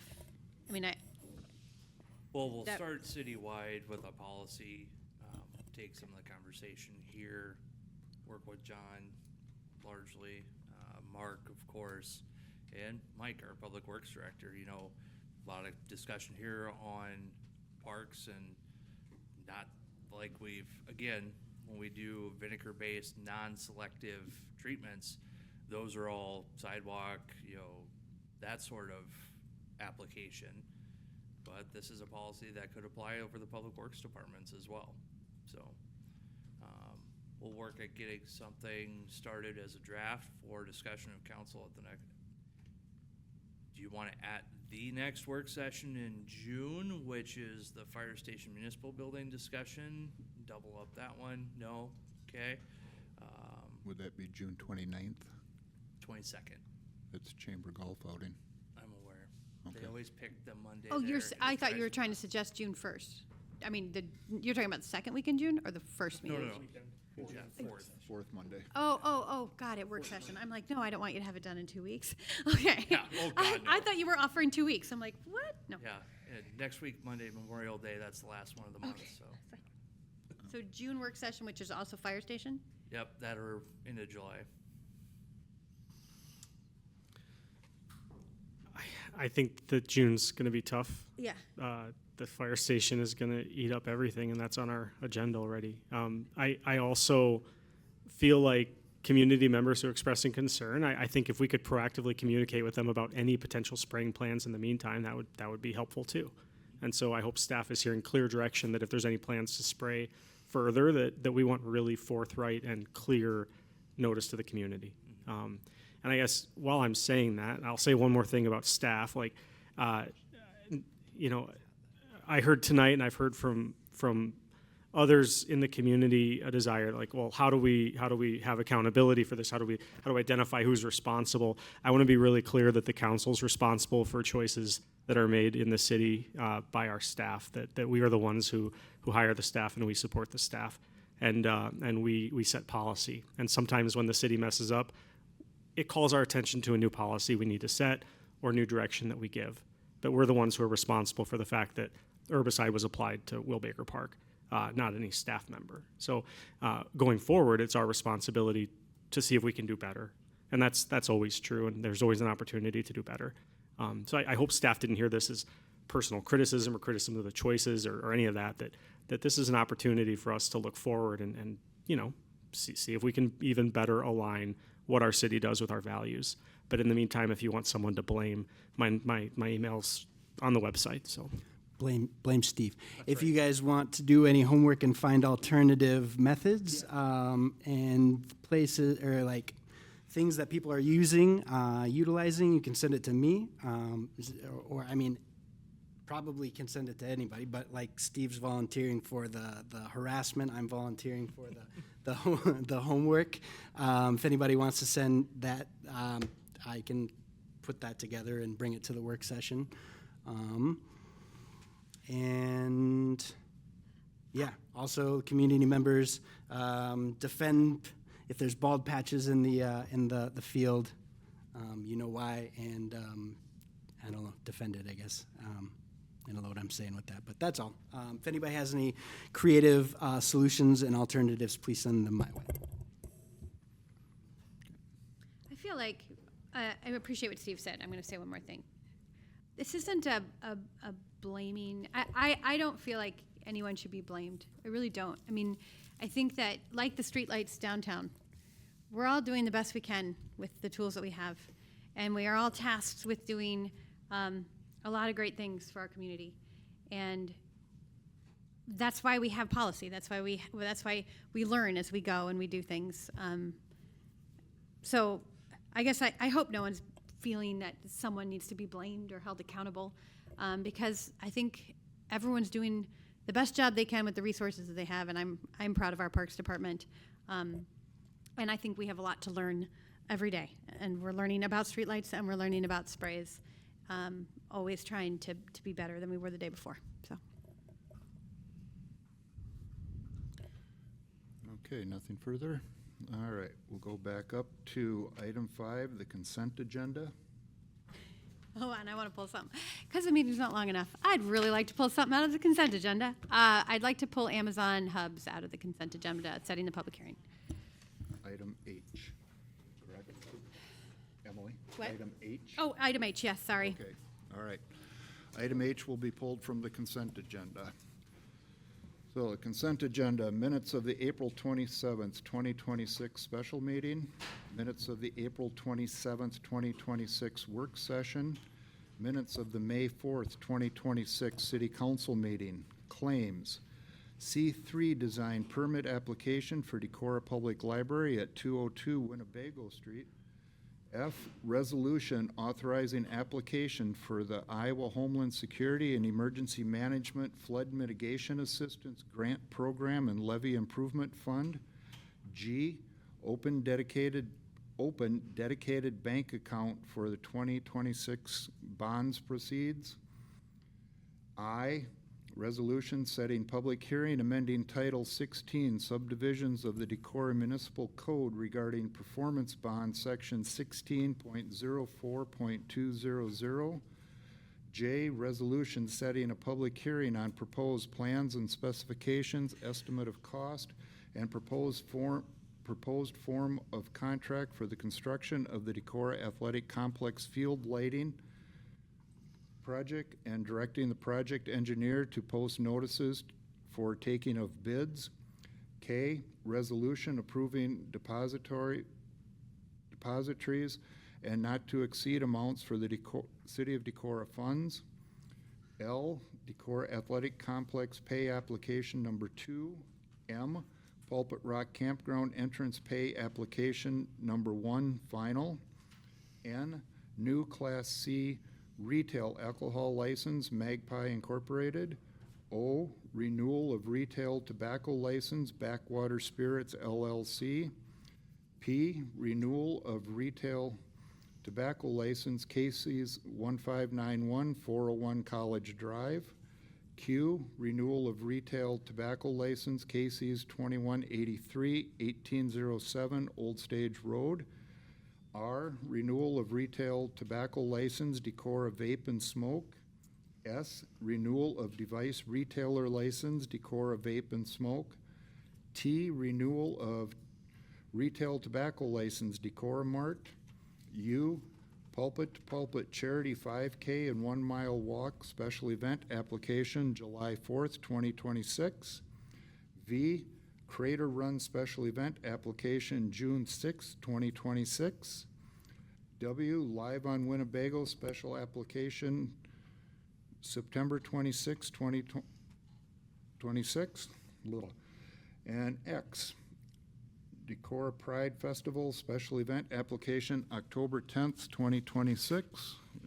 Good thing we got done. We almost ran out of letters. All right. Do I have a motion for the consent agenda? I move the amended consent agenda.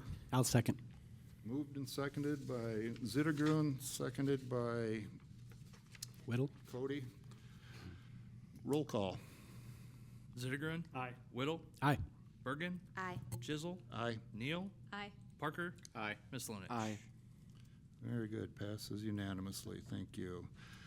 Item 6, conduct public hearing amending Title 17 zoning of the Decorah Municipal Code sections. No, you got it, sorry, Mayor. H. Does H go to the end, or does I it have was an- gonna ask, That's right, when it sorry. was pulled, we do like to say where it's going. I know there's somebody in attendance that probably wants to hear this conversation if it's going to happen. Okay. So My bad, now my might be a bad, good time. My bad. Okay, item H for discussion. I would like that, I asked to have it pulled because I'm not ready to set a public hearing. I think we need to have a council discussion on Amazon hubs to decide what we're gonna have, looking at what the policy might be before we have a public hearing, so. Can I ask a clarifying question? If P&Z sends a recommendation to us, are we required to act on it?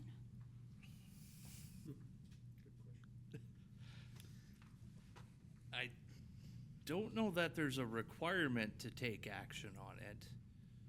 You know, whether it passes or fails determines obviously the vote outcome needed to pass it from council.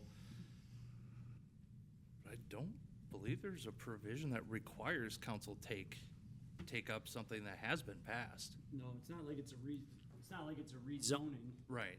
I would treat that differently, but this is a recommendation on amending the zoning regulations. I don't, You're allowed to ask time for homework. yeah. Um, You know, I'm looking at the powers of the Planning and Zoning Commission, and it says to recommend to the city council from time to time amendments, changes, or modifications. Well, that's to the comprehensive plan. Yeah, I don't see anything. You guys keep talking. I'll look if I see something. What are you thinking, Johanna? I don't have interest in changing the code, so. So then, that would mean then that we would need to enforce no hubs downtown. Correct.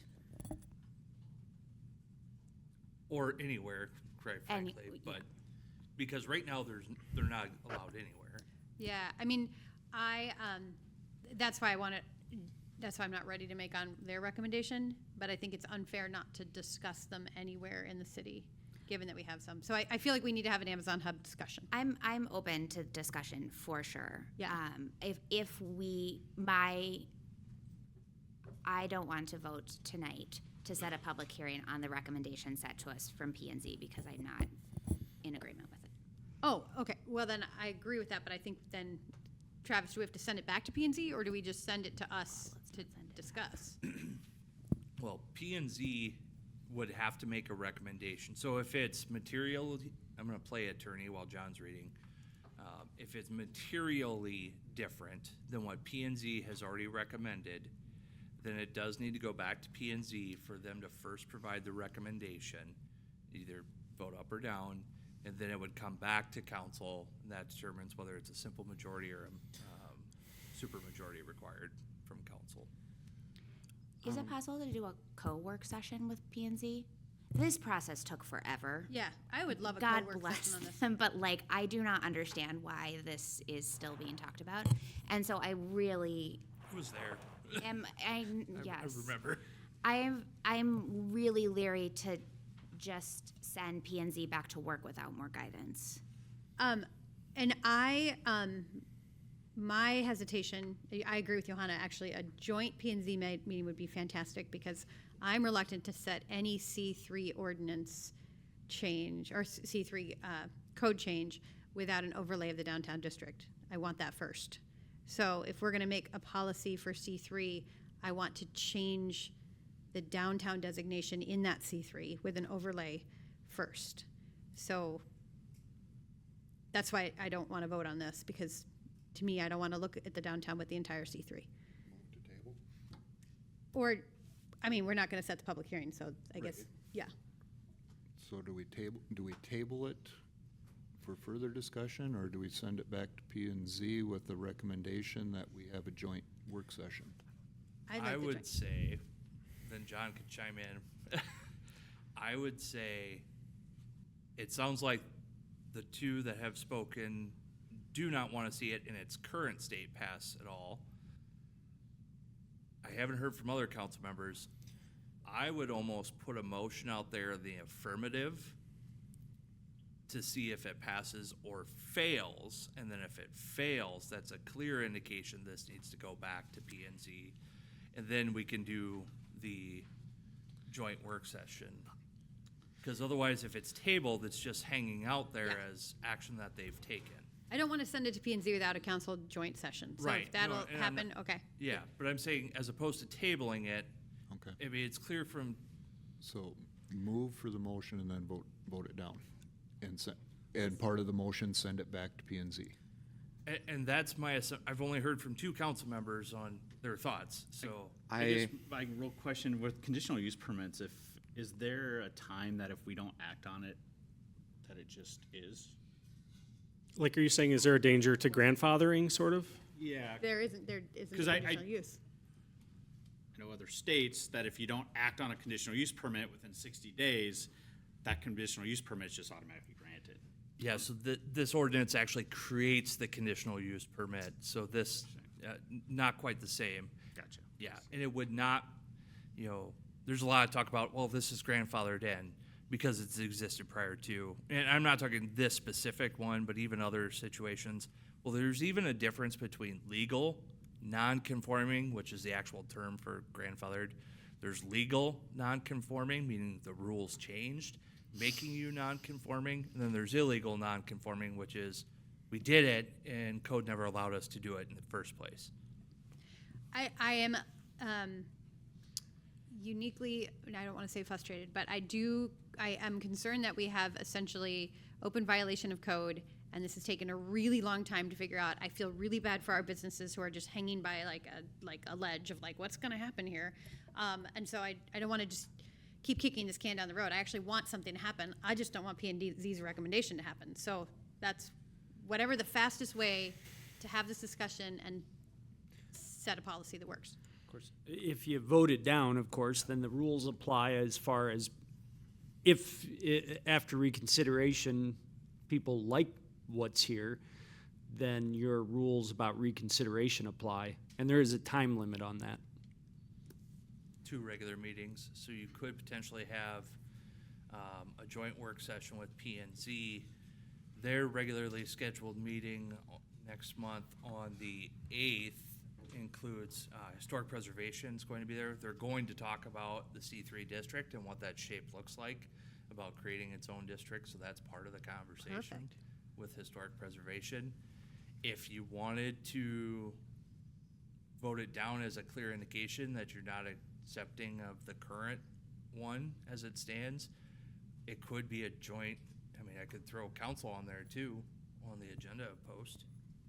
I'm for that. I could be there See for a that. lot of head When is that? nodding. It'd be the 8th, the second Monday of the month. I'll make a motion that we, wait, how do I Make it in the affirmative. Oh, and then I just vote no? Okay. Correct. I'll make a motion that we set the public hearing? Okay, for amending Title 17 zoning of the Decorah Municipal Code regarding last mile delivery facilities. I'll second. Parker? Okay. Moved by Neal, seconded by Parker. Roll call? Neal? No. Parker? No. Zittergruen? No. Chisel? No. Neal? Or sorry, Whittle? Nope. And Ms. Linich? No. And Birkin? No. Okay, unanimously turned down. Okay, so we got extra work session next month. Okay. Item 6 and 7 go together. Item 6, conduct a public hearing on amending Title 17 zoning of the Decorah Municipal Code, sections 17.68.050, 17.72.050, and 17.76.050 regarding minimum lot widths. Travis, a little background, please. Yeah, so I'll combine the background for the next 2 items. First one, again, being the public hearing, the second being the actionable item by council. So a public hearing is required by Iowa code prior to considering changes to the zoning code.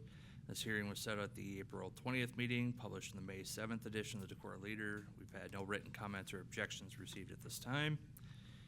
The proposed ordinance would reduce the minimum widths for residential principal buildings from 24 feet to 18 feet in all residential zoning classifications. P&Z Commission recommends approval. Okay, this time I will open the public hearing. Seeing no comments, I will close the public hearing and consider the ordinance first reading. I move the ordinance. I'll second. Okay, moved by Zittergrun, seconded by McCullinich. Any discussion? I just want to take this opportunity to speak on this. I'm thrilled with the direction that P&Z is going on this. One of the things that I kind of have dreamed for Decorah is more usage around quote-unquote tiny homes on wheels. I would love to see like a little area of the community designated for usage of this. I think it would offer more housing options for people. It would give us an opportunity to, though we can't tax Airbnb people more, if it were something that people with tiny homes could rent or lease from the city, we could determine how much they pay based off of the lease rather than the taxation. So our hands wouldn't be completely tied in that regard. And I think that there's just several people that are utilizing this new more affordable housing option, and I think that we can do a really great job on that. So I would push for even less minimum than the current 18, but I think that there are ways that we could also still work with it. But so I just want to give, I want to commend P&Z for taking the initiative to do this, and also maybe push for a little bit smaller. And that's it. That's all I have to say. Any further discussion? Just to say thanks for saying that, Cody, that 18 feet wide is something that our grandparents all would have just recognized as a house. You shouldn't have to have a special exception for it. They're all over Decorah. And I think, the reason that as a council, it's important for us to continue to make it easier for people to build homes that they can afford where they need to build them. The reason that's important is that for too long, code was written with an eye towards what the kinds of people in the power, who had the power and money to write the codes, they would write codes reflecting what they wanted in their house. I want, a big house, a big yard. I want lots of room for my neighbors. I want it to be close to town, and I want my taxes to be really low. Well, at some point, you're creating an impossible situation. Those don't work. What we should be doing is writing code to allow the construction, not of the houses that we want, but the houses that everyone needs. And this is getting us a little bit closer to building a Decorah that has room for everyone, not just the kinds of people who write these laws.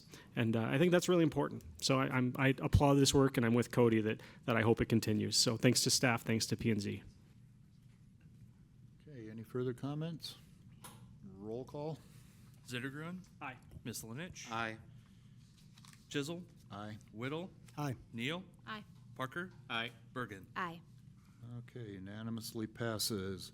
Okay, consider resolution regarding installation of traffic control devices. Oh, no, we didn't, sorry. Traffic control devices at the intersections of Julian and Monroe Street on Hively Street. Quick background, please. Yes, so City Code Section 10.44.010 requires the council to designate traffic signals at intersections by resolution. The proposed resolution would replace the current yield signs at the intersection of Julian Street and Monroe Street at Hively with stop signs. This is for southbound traffic. Those are currently yield signs. Thermoplastic stop bars and crosswalks were installed as part of the Hively Phase 1 project, so this would convert them to stops. I would move for the resolution. I'll second. All right, moved by Chisel, seconded by Whittle. Any discussion? Do we pay Randy double if you serve as council and mayor? I get the mayor's paid this month. Or he'll buy me a drink at the golf course, one of the two. All right, roll call. Chisel. Aye. Whittle. Aye. Neal? Aye. Parker? Aye. Ms. Lynch? Aye. Bergen? Aye. Zittergren? Aye. Okay, unanimous. Thank you. Okay, consider ordinance amending Decorah Municipal City Code Title 13, Water and Sewer, second reading. Have we received any comments? No, we have not. Okay, This would be the biggest changes would be switching that from cubic feet to gallons, going to a monthly billing for the full city, taking the water usage out of the water base, and $1 fee for getting paper invoices on a monthly basis. I make a motion to move the resolution. Second. okay, moved by Whittle, seconded by Neal. Any further discussion? Just to say that I encourage us not to waive and adopt. I think that when you're changing rates for utilities, it's good to have the maximum amount of legal notice. So that's my only thing. I'd agree. I agree with that one. Okay, roll call, please. Whittle? Aye. Neal? Aye. Parker? Aye. Ms. Lynch? Aye. Bergen? Aye. Zittergren? Aye. Chisel? Aye. Okay, unanimous. Okay, item 10, consider ordinance amending Chapter 2.50 Human Rights Commission of the Decorah Municipal Code to comply with Senate File 579, third reading. Okay, so this is back from a little hiatus there. The proposed ordinance is the result of Senate File 579 and additionally House File 2800, which was approved by the Iowa legislature and signed by the governor. City human rights commissions are no longer allowed to offer any protections greater than what is specified by code. Senate File 579 said adopt. House File 2800 recognized that adopt left for the existing ones to go ahead and stay in place. So they came in with House File 2800 and said or enforce. So we do have to remove this as for compliancy with those two. So in addition to removing the protections greater than Iowa code, additionally, Human Rights Commission terms cannot exceed 2 years. Other requirements of Senate File 579 put in place includes that we defer to the State Human Rights Commission for complaints filed, and we need to provide notice. We already do that. Those removals from city code are references to ethnicity, ancestry, gender identity, organizational affiliation, socioeconomic status, public assistance, or source of income. And then again, adding language on notifying complainant to file with the state.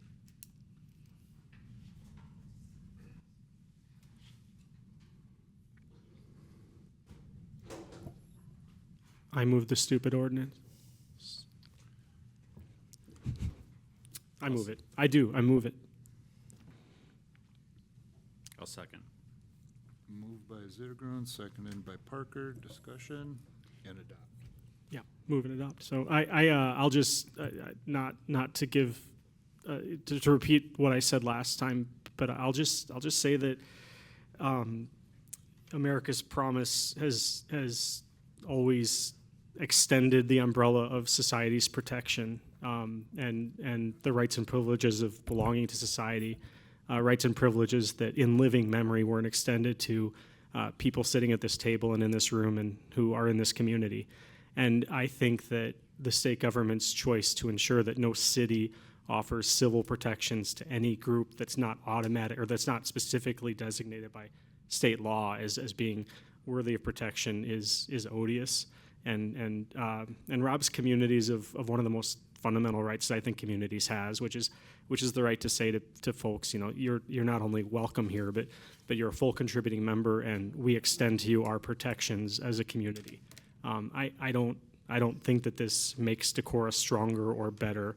I think it's pathetic and small grapes behavior by the state legislature, and this takes the country in the wrong direction, takes our community in the wrong direction, and looking forward to continuing the work that's been going on for many centuries in our democracy, just as soon as we can vote some of these bums out.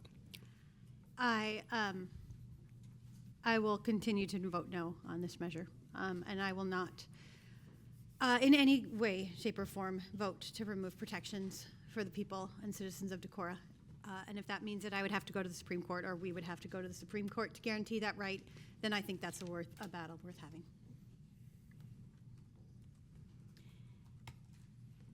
Okay, any further discussion? Roll call. Zittergren, Aye. Parker, Aye. Whittle, No. Neal, No. Ms. Lynch, Yes. Bergen, Aye. Chisel. Aye.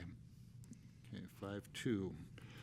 All right, item 11, approval of proposal from Hacker Nelson for auditing services for years ending 26 through years ending 28. A little background, please. At the last council meeting, it was decided that we would ask Hacker Nelson for a proposal instead of going out for an RFP. And so we did receive that. What they are requesting is fiscal year 26, $46,500, 27, $48,800, in 2028, $51,250. It's about a 5% increase each year. 5%, I heard it. not 2, I already did the math. that are paid out of the general fund. Not 2%.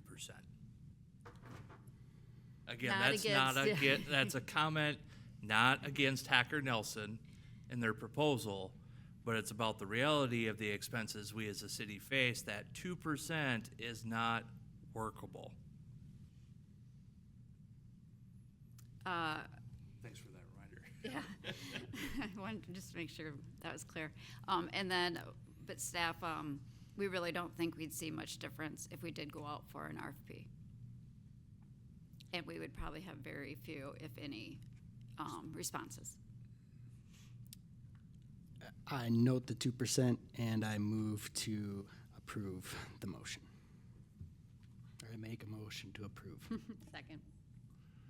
Moved by Whittle, seconded by Neal. Any other discussion? Did y'all have a chance to discuss with Hacker Nelson if they'd be okay with the first year rate for just 1 year? I mean, should we? I'm scared of committing to something with a built-in escalator clause. Are we committing to 3 years at these rates that are going to rise faster than our ability to pay for them will? We have committed to these in the past, so no, we have not had any discussion. Okay. I mean, if I'm alone on a limb here, I personally think as a council, like this is, I'm curious if my colleagues think that maybe we should just see if we can get a rate for a year and call attention to the fact that hey, there's an escalator clause baked into this and many other things that the city has to pay for that raise faster than the city's ability to collect revenue to pay for them. And as a city, I think we have to be extremely cautious and err on the side of not entering into agreements that raise in rates faster than we can pay for them. And so, like for me, my instinct is to say no to this because it raises in rates faster than we can afford to pay for it. That's where I'm at. I think as a council, we ought to vote this down and see if we can get a rate quote for 1 year. I assume that they wouldn't just honor that first year's price without further discussion. They may, and I say may because that is just, I don't have the number off the top of my head, but that is about what was charged the last year of the 3-year contract we had previously for the last 3 fiscal years. It was right in that 45,000 range for that last one. 45,100. 45,100. So could, they might be willing to adopt year 1, like if council wanted to approve just 1 year of it. so do you want us to table this until you know a year and then we can decide? Like if they'll be willing to do a year? We have a motion. Yeah, no, but I could amend my motion if, We could counter 2%. because if we vote this down, we can't bring it back. That would be complicated. So that's why I'm trying to avoid in case they don't give us a year. I guess my instinct would be to maybe suggest approving year 1. Okay. And then go from there. Okay, I'm going to amend my motion to approve. That was my motion. Oh, I'm so sorry. I will amend the motion to reflect the first year to vote on the first year. And I think I was the second then. Yes. Okay, then I will second that. Okay. Sorry. So a question, I don't know, if I knew how to gamble, I would be rich. So, is there, like, I'm trying to think about the concern of we pay for 1 year and then we negotiate and contract for the next year and it's more than 5% increase? Like, is there a way to have a conversation about, like, if there is truly sort of an incentivized rate being offered because we're doing 3 years at a time, then I'd like to be able to consider taking that versus a 7% increase. I know I love Hacker Nelson. This is actually just like sort of to be applied every time we have this conversation, which feels like will be frequently. Not to necessarily offer something that maybe council members amend again, but what I actually think Hacker proposed the first time my tenure here was a 1 year with options for years 2 and 3. Oh yeah, I like that. Didn't they? Yeah. Yeah. Just So that could be something that we put forward as we're countering that year 1, yes, years 2 and 3 are at our option. Could do that. And part of my reasoning too is to get that year 1 in is I do not want us to lose our spot. Yeah, no, makes That's sense. a fear. They're coming in pretty quick, aren't they, to start? Yeah, they are. Yeah, staff, I want to also make sure that you feel equipped to go back to that conversation and conversations with other city vendors as well, and just say, like, the council is really going to look hard at anything that raises more than 2%. If you want this to go easier, keep it at that number. And I hope you hear that. Oh yeah. Yeah. It's already been fairly well in practice with, especially a lot of cold calls. Sorry, not taking anything on at this point, but we could save you. Have a great day. Yeah. Yeah. Okay. So there's, just to be clear, the motion is now just for the year? Is that where we're at? Yeah. Does it need to say with option? That's up to you guys. I would put in with a negotiated option. Yeah. For 2 and 3. Okay. I amend approving the first year with the option to negotiate years 2 and 3. Yes, that's, yeah. Second.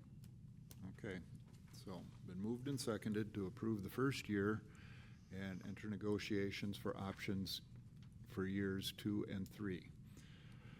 Roll call. Whittle? Aye. Neal? Aye. Parker? Aye. Miscelinich? Aye. Bergen? Aye. Zittergrun? Aye. Chisel? Aye. Okay, it passes unanimously. Okay, issue Downtown Economic Development Grant Program Application Notice for year 27. A little background there, please. Yes, the city has issued this grant program for the past 2 fiscal years. Nearly all of the $150,000 that was budgeted in fiscal '25 was allocated, with approximately $54,000 allocated of the $150 for fiscal '26.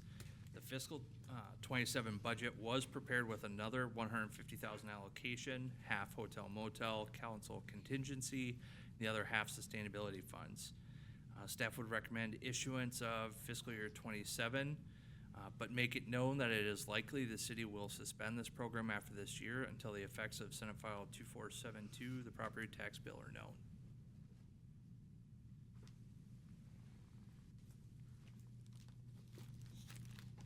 I move that we issue the Downtown Economic Development Grant Program Application Notice.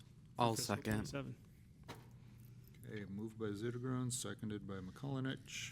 Any discussion? I know this is in the background, Travis, so minor quibble, but I maybe would prefer language that the city will reevaluate the program after the year as we better understand what's going on. I just don't want to, like, who knows, but I hesitate to sort of say, like, one of the first things that we might do if we need to rein in property tax spending is investing in the most economically productive and property tax paying acreage in our community. It may be that we need more Water Street development and not less to deal in the new sort of structure that property taxes are creating for us. So I just hope we're not pre-committing to any line of action here, but we do need to evaluate it.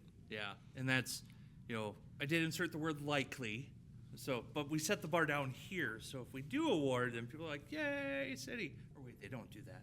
Anyway. Okay, roll call. Zittergruen? Aye. Miscelinich? Aye. Bergen? Aye. Zittergruen? Chisel? Aye. Whittle? Aye. Neal? Aye. Parker? Aye. All right, unanimous. Okay, discussion and possible action regarding street superintendent job description and salary. A little background, please. Yes. So for the majority of fiscal '26, the city forester position was reduced to a very part-time role.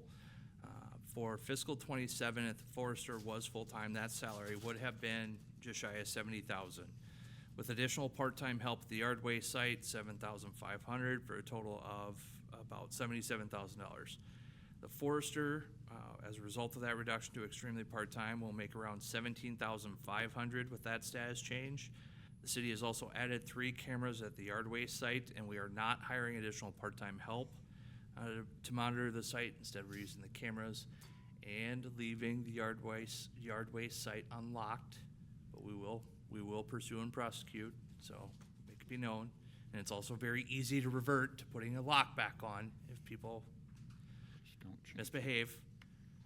But anyway, for '27, staff budget $10,000 the forest utility fund, with the intentions to increase the street superintendent salary because of the extra duties that were once the forester regarding the yard waste site being assigned to that street superintendent.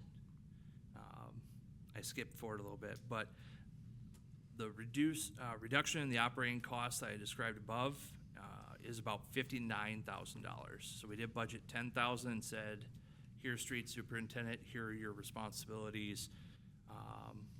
We would like to boost that pay by $10,000.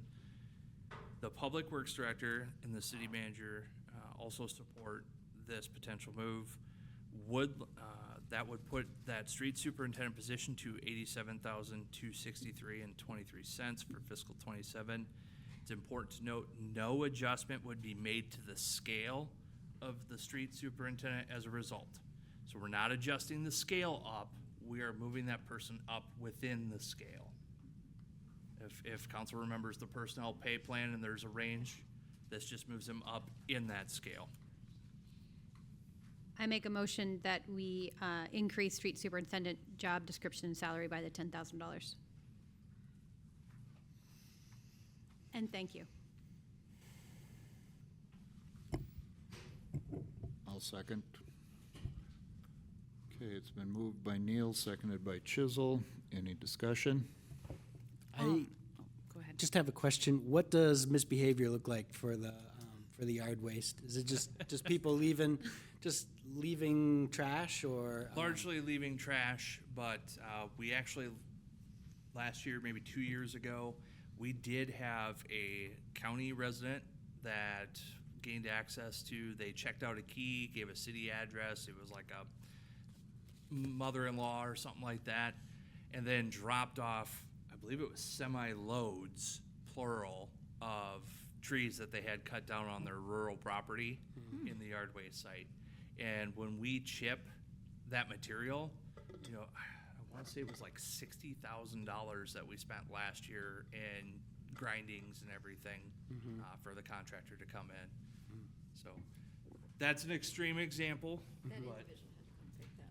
yeah, we did pursue them and made them come and haul all of it back out. I just don't care what you do with it, just can't leave it here. But yeah, trash, demolition material. I've seen demolition material show up. We're not talking they put the leaves in with the limbs instead, but please put it where it's supposed to go. How part-time is our part-time forester? Like 5 hours a week. And then did staff, in consideration of this, have discussion around if in the near future we need to invest more time into a forester position and these duties shift and the risk of it's hard to change salary even when job duties are reduced later. Was that a part of the discussion? Yeah, so it was part of the discussion, and actually, admittedly, so by the forester, now that the emerald dashboard, the ash trees have all been removed, all nearly 500 of them from the public right-of-way, the demand for the forester is a lot less now. And so this was a mutually beneficial decision to reduce their hours pretty dramatically because honestly the workload isn't necessarily there either. Okay. And so communication about trees, like the permits and questions about what you can plant or what needs to be taken down, would be handled by the street superintendent? Those are still by the forester, Okay. though. That's that very part-time, emails. Got it. He doesn't receive as many emails as others do in this organization, so you can keep up with those pretty easily. Or we could email him more often. Yeah. Thank you. Yep. Okay. Any further discussion? Roll call? Neal? Aye. Chisel? Aye. Bergen? Aye. Zittergrun? Aye. Whittle? Aye. Parker? Aye. Ms. Lynch? Aye. Okay, unanimously passes. Okay, item 15, discussion on 28E agreement amendment, joint emergency response communication services agreement with Winnebago County Emergency Management and Winnebago County Sheriff's Office. Okay, so again, this is a discussion item only, no action needed. The discussion that we take from this will of course be used moving forward. So during the fiscal 27 budget adoption, the city's financial contribution to the Emergency Management Commission for dispatching services was brought into question. It was noted that the county was pursuing a possible change in the structure of dispatching, where the equipment would be owned by the Emergency Management Commission, where the 911 Commission is no longer in effect, and operations then under the supervision of the Sheriff's Office. The proposed amendment that was included in Dropbox's file 15 has been drafted with input from the city attorney. The current payment of $125,907 is paid directly to the Emergency Management Commission from property tax revenues derived from the support of a local Emergency Management Commission levy. So if there is going to be a continued financial contribution for the additional administrative support to the Sheriff's Office or the county, that would have to come from the general fund if it's made to them, not to the Emergency Management Commission. If our contribution's made to the Emergency Management Commission, we can stay within that levy. So I think we only need to make a contribution to emergency management systems. I've already told Travis I feel like a kindergartner in this conversation. So this is the amount we are paying already. Correct. And it is from our general fund now? No. Well, it's not part of the CGFL, so the Combined General Fund levy, the revenues don't come from that. The revenues come from a separate levy called that Supportive Emergency Management Commission, but it does get dumped into the, right? It gets dumped into the general fund and then transferred and paid. And so if we were asked to contribute more, that additional amount would have to come from the general fund? No, any payment that the city makes, if it's made to the SO or the county. Instead of emergency Instead management. of emergency management, Got it. that would have to come out of the combined general fund levy. And that's of course what also funds police, fire, parks, rec, library, all those.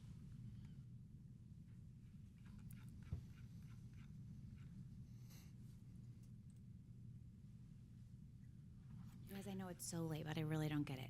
Okay, can you? So it's.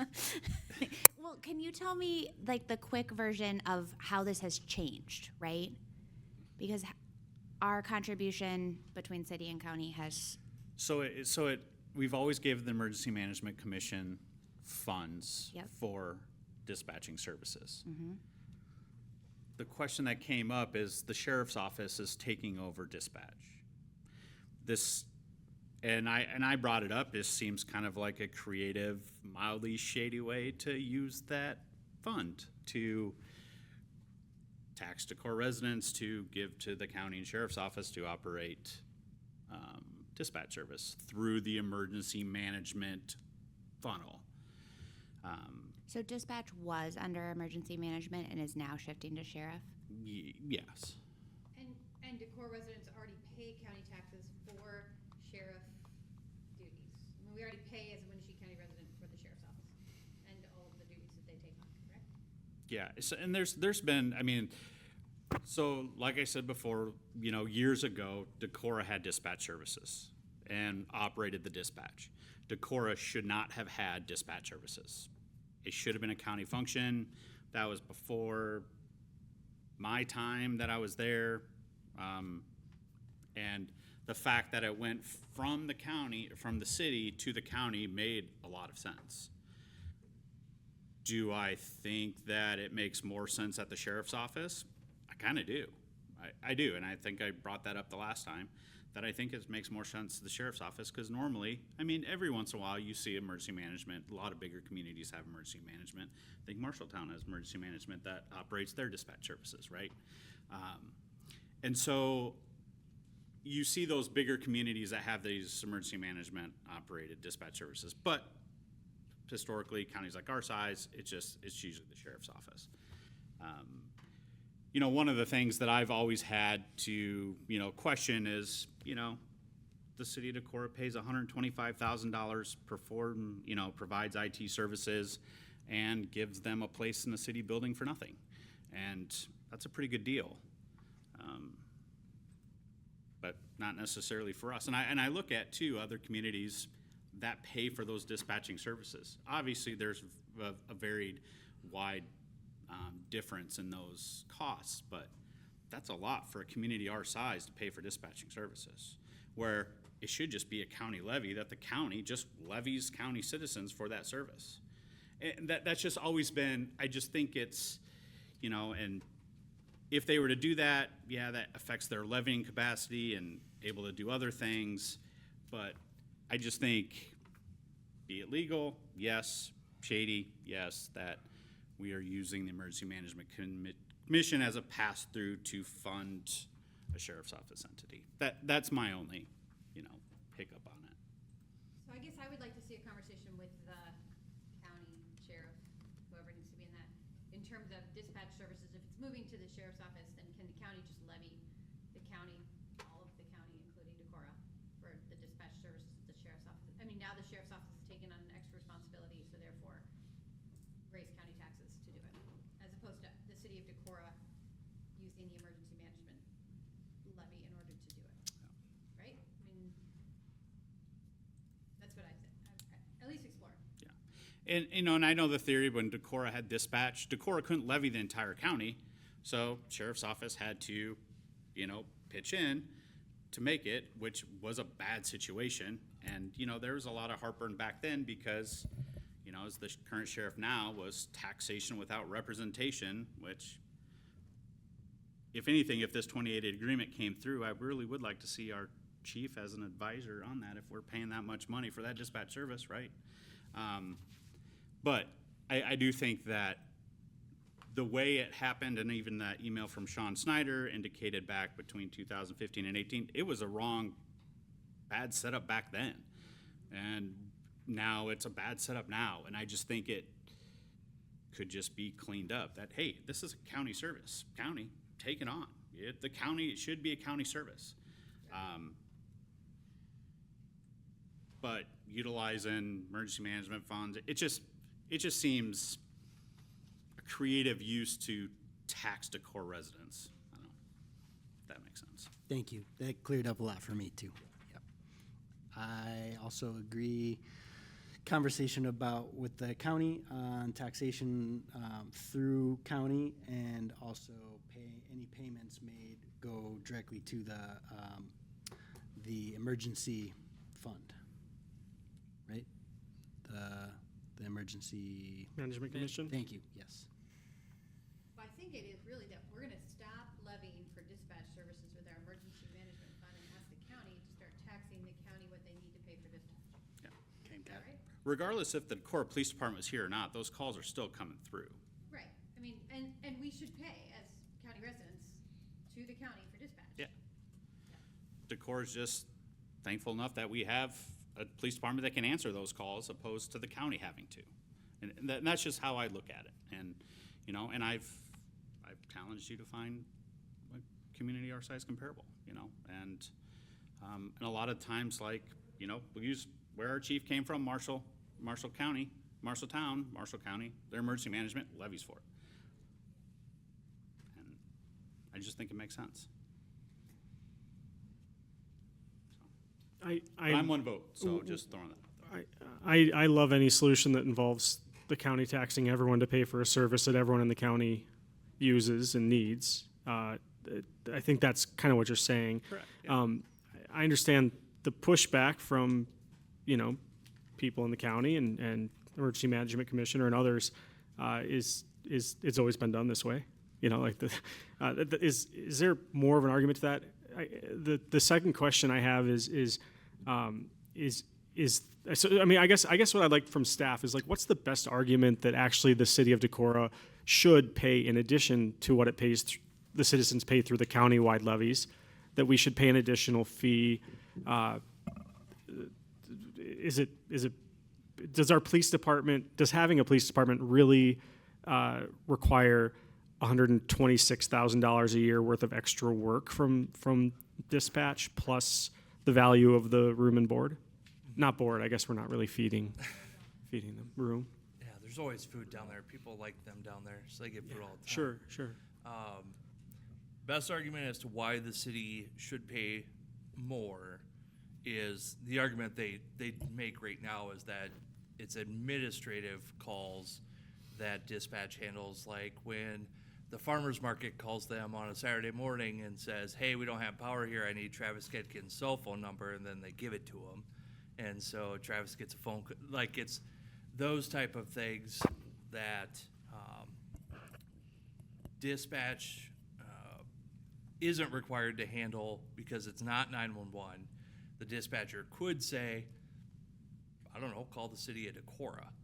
That's their argument, is they field those calls in addition to when somebody calls and says, I need to speak to a police officer. I have, you know, a crime to report or something like that. Do they field other town calls as well? I mean, I assume that they get that from every community in Winnebago County. Parking ticket type, and that's always been an argument from the sheriff's office on, you know, like parking tickets and other city code related matters as opposed to uniform traffic code. I'm glad the chief walked up because I am a little bit stalling, but Well, those are the types of calls. There's much more involved than just somebody answering the phone. However, that's a critical need that we have. It's also ensuring that our records management system and the information collected from the dispatchers entered, which helps us track our calls for service and the resources that we need to deploy. It also helps speak to the money that we ask for in CIP projects because it tells us where we're lacking and where we have a need. I think that if the Decorah Police Department tried to support that on their own, well, first of all, a number of people you'd have to have with some type of a package, a benefit package, and to support rotating shifts and vacation time and all that stuff to do that service. Or it would be a 9 to 5, Monday through Friday, contact a dispatch. Dispatch will pass that phone call to Carrie, the administrative assistant, who might send it to me or might send it to Scott or the on-duty officer. When I look at the last week of calls for service that our people have dealt with, and the importance of having that emergency backup when necessary and the emergency documentation of information, the recording of those calls, that is critical for the function of a police department, especially in 2026. I just cannot imagine an agency this size serving a community this size not having access to dispatch services. And we were paying that amount through emergency management to offer that service. The service doesn't change. Who's the person operating that service, the entity operating that service is what's changing. So it is still a critical piece that we need to function. I don't think that we were in any way suggesting that we would lose that piece. I 100% agree. We need dispatch, 100%. What I think we're trying to say is that given that dispatch, let's say we didn't have Decorah Police Department, they would still be doing all of that because we pay the county tax in order to have dispatch. it's essentially we're giving them space and a place to be without any rent or charging any of that. And so we're just saying, is the dispatch services unique to our police department, or is it redundancy, meaning they would be doing it anyway for all of the county, including all of the communities in the county? Like, do other communities pay this, right? Does Calmer pay this? And they get all of this information, and so. Correct. And that's all I'm saying, is not that we shouldn't have dispatch, we 100% should. Right. I just don't think that we should use our emergency levy to do it. I think the county should levy for the dispatch, but dispatch should stay working as it is working right now. Yeah, I think I think not paying, I think that's gonna impact the services, because they would take the calls, and then they would forward it to the police department. I don't know, I think that the work that's done behind the service is what changed it, the level of calls we take versus the level of calls Calmer takes. I think that there's gonna be a difference, just the volume, and then the work that's also, they don't really create the CAD information for Calmer, like for a central square for Calmer, like they do for us. We're on the same record system, so that makes it fluid, I guess, between county, city, and dispatch, which is another piece. So maybe a conversation. And then we also do help pay for that as well, that system as well. Yes, So- for the central square is what you mean. Yeah. Yes. So Yeah, so maybe we just need to direct city staff to have a conversation about a more equitable way to do this. I mean, it just doesn't seem equitable as it is right now. I mean, I agree that. I can have another conversation. This version is actually a renegotiated than what was in place prior to, and I think this is what Brent was getting at before. There used to be a convoluted formula that was based on call volumes entered in on a city versus county. It actually disincentivized our police officers from asking dispatch to pull a card to record the call itself, because we had to pay per call. It was ridiculous. And so we renegotiated it, and we are currently paying less than what that rate was 5 years ago when I first got here. And that's also kind of the difference too. It's like throughout the years, it's like the justification on the funds has changed. Like it's, well, entering stuff into the system, or then it used to be by call. So no matter what call came through, you were getting charged on it. And it's just been, and then it's like, too, it's like, well, then there's walk-up services, or people need to pay tickets and they facilitate that. And well, some stuff there could be business hours, right? And kind of justify and kind of figure stuff out. But yeah, it's always been kind of like I said, it's just a question mark to me of why it's so complicated, and, taking these little, avenues to dip into these special funds to fund it when it just can be simpler. Does the county have access to the same fund? I mean, that's what becomes, it's the same thing with fire that we face, right? I mean, in terms of, or even our school district, right? There's just a certain amount of as we face budget issues as a city, and there are taxing entities that can tax the entire base of people who utilize the service, it seems like we should be looking that direction as opposed to just continually asking the Decorah taxpayer to subsidize the county. Right, I mean, and I think that's what we're looking at. We're trying to figure out, how do we limit how much Decorah is subsidizing the county, and then how much do we as Decorah residents benefit being in Wenatchee County? Because we're already paying our county taxes too. Is dispatch that we're talking about here for police and fire? Correct. Well, that's interesting, because if you think about fire and how much we subsidize fire as a city, there should be some payback there with the dispatch. I mean. Yeah, and fire and ambulance isn't even. So, and I don't mean to interrupt, but I do want to be clear. They dispatch for both.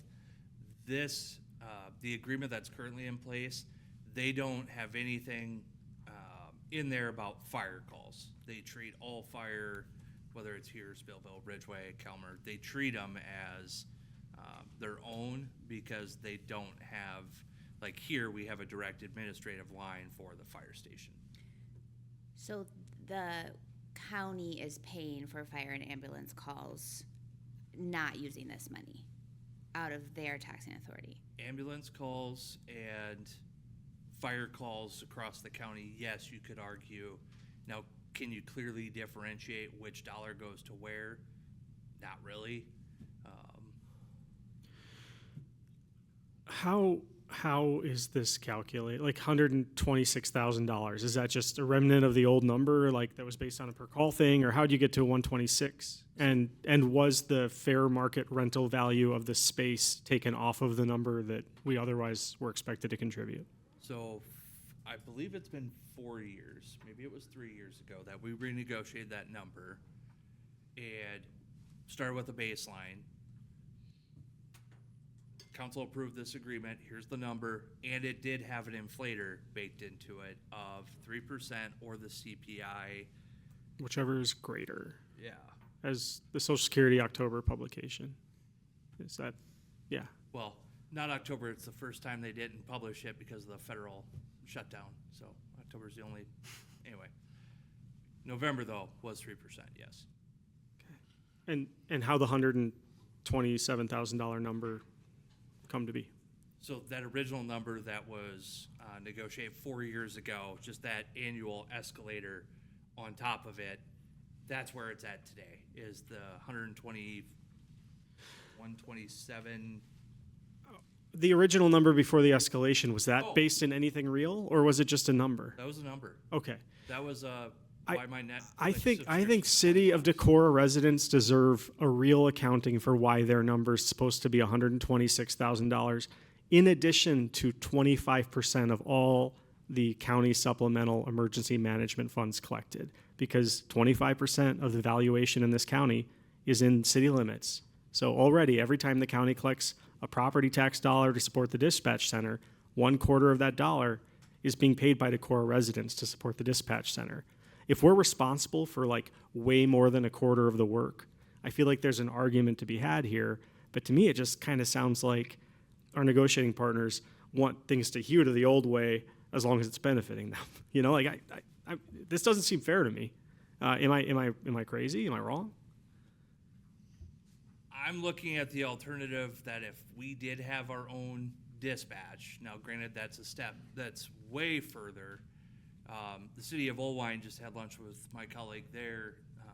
They actually, because they can't agree with their county, have their own dispatch with 4 full-time employees. Like that's, whatever keeps us away from that, honestly, is a cost savings to the city of Decorah, because we cannot afford to operate our own dispatch. Now, I understand on the administrative side, should we be paying additional dispatching services or not, or should it just be through the county's levy? That's certainly an argument willing to make. What I'm going to offer back is they do hold a lot of the cards here. Where do they plan to dispatch from, Travis? In this future where they decide to cut Decorah loose, and I guess what I'm saying is, like, I don't think that that's where the conversation goes. I think the conversation also includes the disproportionate burden that Decorah taxpayers bears to provide fire services outside of city limits. Mm-hmm. That's worth a lot more than $125,000. When do we do the math on that? How come we're the only ones who have to contemplate like the scary downsides of holding a firm negotiating line, when if I were the county, I'd be terrified about, the city saying, hey, like, we can't afford, we literally are paying for fire services with property tax revenue that is throttled in a way that will make it impossible for it to continue going the way it has gone. So, like, there's some hard conversations coming, and this is just the first one. I hope the county can understand that what's good for the goose is what's good for the gander here. At minimum, I want to see fair market value for the rent of the room that they're dispatching from taken off of that 127, and I would like to see the escalator be reduced to 2% or CPI, whichever is lower. And that's only if they, this is me, I'm talking for me, but like, that's only if you can justify to me why Decorah has to pay $127,000 premium for services that we're already subsidizing and that everyone else in the county just gets via their property taxes. I second him.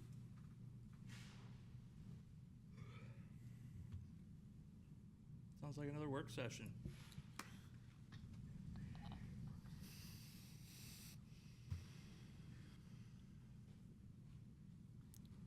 Lost our mayor.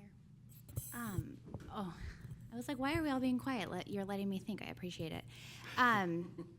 So, yes, another work session, and I feel a little bit like I felt at the end of the fire department, the work session, thinking about the building as I do right now. Like, wow, there are really important money questions that we should talk about. ... And so I mean, Travis, maybe you don't have an answer tonight. I mean, I am really curious about like who talks to who and when, and if there are numbers that we want to share from the city to the county and asking the county for information. Like, I don't want to show up at another work session and not be able to actually talk about the real math. And I'm very aware that we are two public bodies that have to negotiate in public like this and all the things, right? So no, it's okay that it's slow and that there's process. I'm not clear that there's movement at a depth that's helping us talk both about this and about fire. And so maybe my question is like, my request is that we do not show up at the June work session to talk about a $18 million building project without having engaged in conversations around how much is Decorah paying for rural fire calls. Does that make sense? Oh, so now on the rural fire side. Any question. Like, we left the last work session just sort of like, oh yeah, we're gonna have to talk about money. And also this might be my like need to know, right? It sounds like you and Sean have been in communication. So like, is the next step you take the thoughts that we shared here back to Sean, and then you come back to us and you're like, there's no give, or there is? I'm hearing some give, but not a lot. Yeah. And if I can get it to no give, that's what I'm hearing from council, is that we don't want to contribute anything financially. But in excess of the 25% of county property taxes for the Emergency Management Commission that we already pay as a city. I just want to be clear, we already do contribute quite a bit as a community.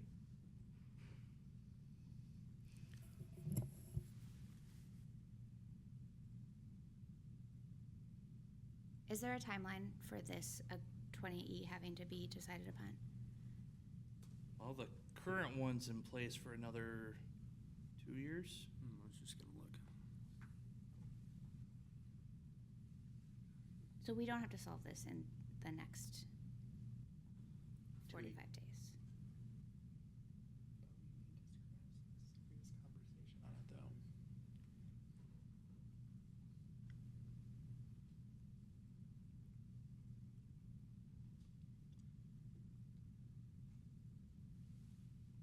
It looks like the latest one was 2021. Does that sound right? Should have been later than that. 2020. It might not be new. 2022. For 5 years. Yeah.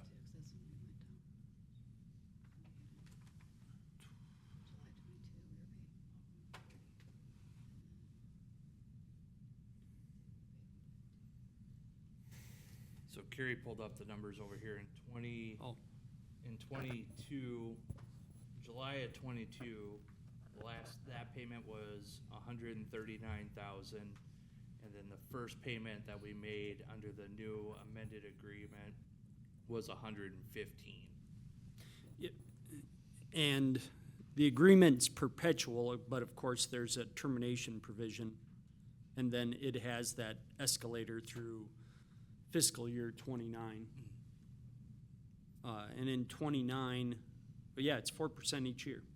In 29, it's 139,915. I'd have to look to see what the termination provision is, because it's to the original, but right. I think it's 180 days or 60 days. That party could terminate it. So while it's perpetual, there is an option for parties to terminate the agreement.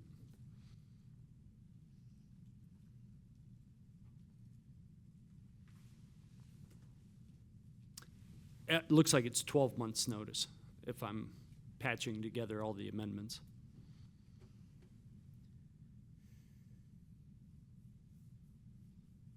I just think it's hard to have this conversation in a vacuum, given that there's other public safety funding disparities.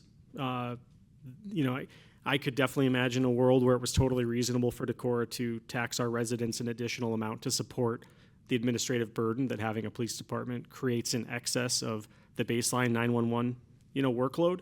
I get that, but where's that same conversation when it comes time to paying for the fire services that our whole county enjoys? I need these conversations to happen together, because it feels like the status quo is financially harming a community that I serve on both sides. And either one side's fair or the other side's, either one side's not fair or the other side is not fair. I think we should at least make sure that they're kind of, if we're going to have some unfair stuff happening, let's make sure it's kind of unfair fairly, I know it's going to be a tough one to communicate to folks, but in the end, everyone in the county deserves to have 911 pick up the phone, and everyone in the county should be taxed to pay for it.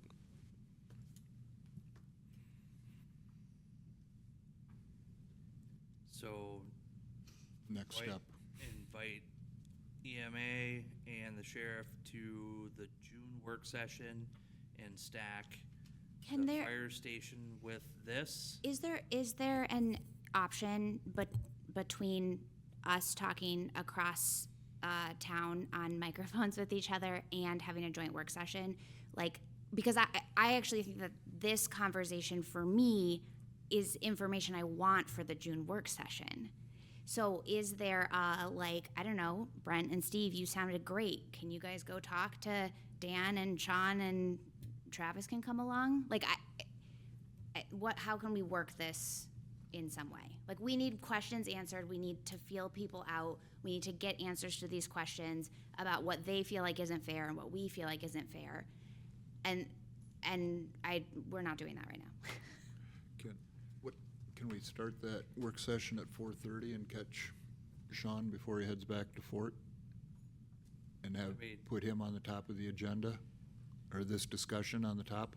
4:30 gets a little tight for Emily. It'd be School's June. out. Yeah, school's out. I'm gonna be honest with any of us that have jobs outside of that, that's not gonna work. I have no idea what's going on that day, but I promise I'm not asking for committees back. I promise, Travis. I really, really promise. I am missing sitting at that table quarterly with Rural Fire and talking about numbers, and I would like that to be replicated, and I don't know how to make that happen. And it didn't work. I mean, I was on Zoom. Apologies, but it didn't. There was no actual discussion at the last work session, so that is not what I am interested in happening. We actually have to talk to each other, and I think there's some math we need preemptively created, and I don't think you have it, Travis. Right? I think we need to be asking for it. And I unfortunately counted how many days there are between now and the November ballot, and I don't we have to be making decisions in June. And maybe I'm connecting too many dots. I am happy to be course corrected. I do not get how to get from here to the information we need about what can be negotiated, what the county and what the city is willing to do to benefit everyone, right? To make sure that we have coverage for fire, sheriff, police, dispatch, right? I'm sorry, You're just fine. I'm asking John I believe in the council rules that we had in there, the mayor's ability to establish, from time to time, the mayor may designate a special committee to review and resolve a particular problem or issue. So, committee meetings may be convened by the committee chair or upon consent at least 2 of those meetings. So, this is something that if the council wants Andy to potentially create a task force, and that could be done through our council rules of procedure. And that doesn't have to wait for the next council meeting for it to be approved. I think he gets back tomorrow, Wednesday. say? I guess I would be interested, Travis, in you talking to Andy about that, and with your honest reflections, right? Because their work done via task force is efficient in some ways and very inefficient in others. Like, I totally get that. So if the two of you would share your staff recommendation of like what's the best way to move forward on both this issue and how fire is getting paid for. If a task force is great and Andy will consider it, that's awesome. And if we should add another work session, oh God, I'm sorry. There's a 5th Monday in June. So I don't know.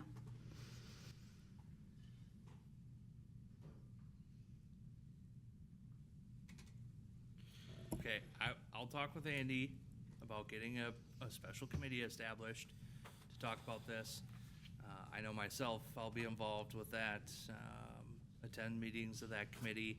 Chief Tyne, I'll extend that invitation as well. At least we'll have that conversation. And like I said, I'll talk with Andy about staff's involvement as well, so that we can offer opinions as asked. Okay. Everybody okay with that? Yes.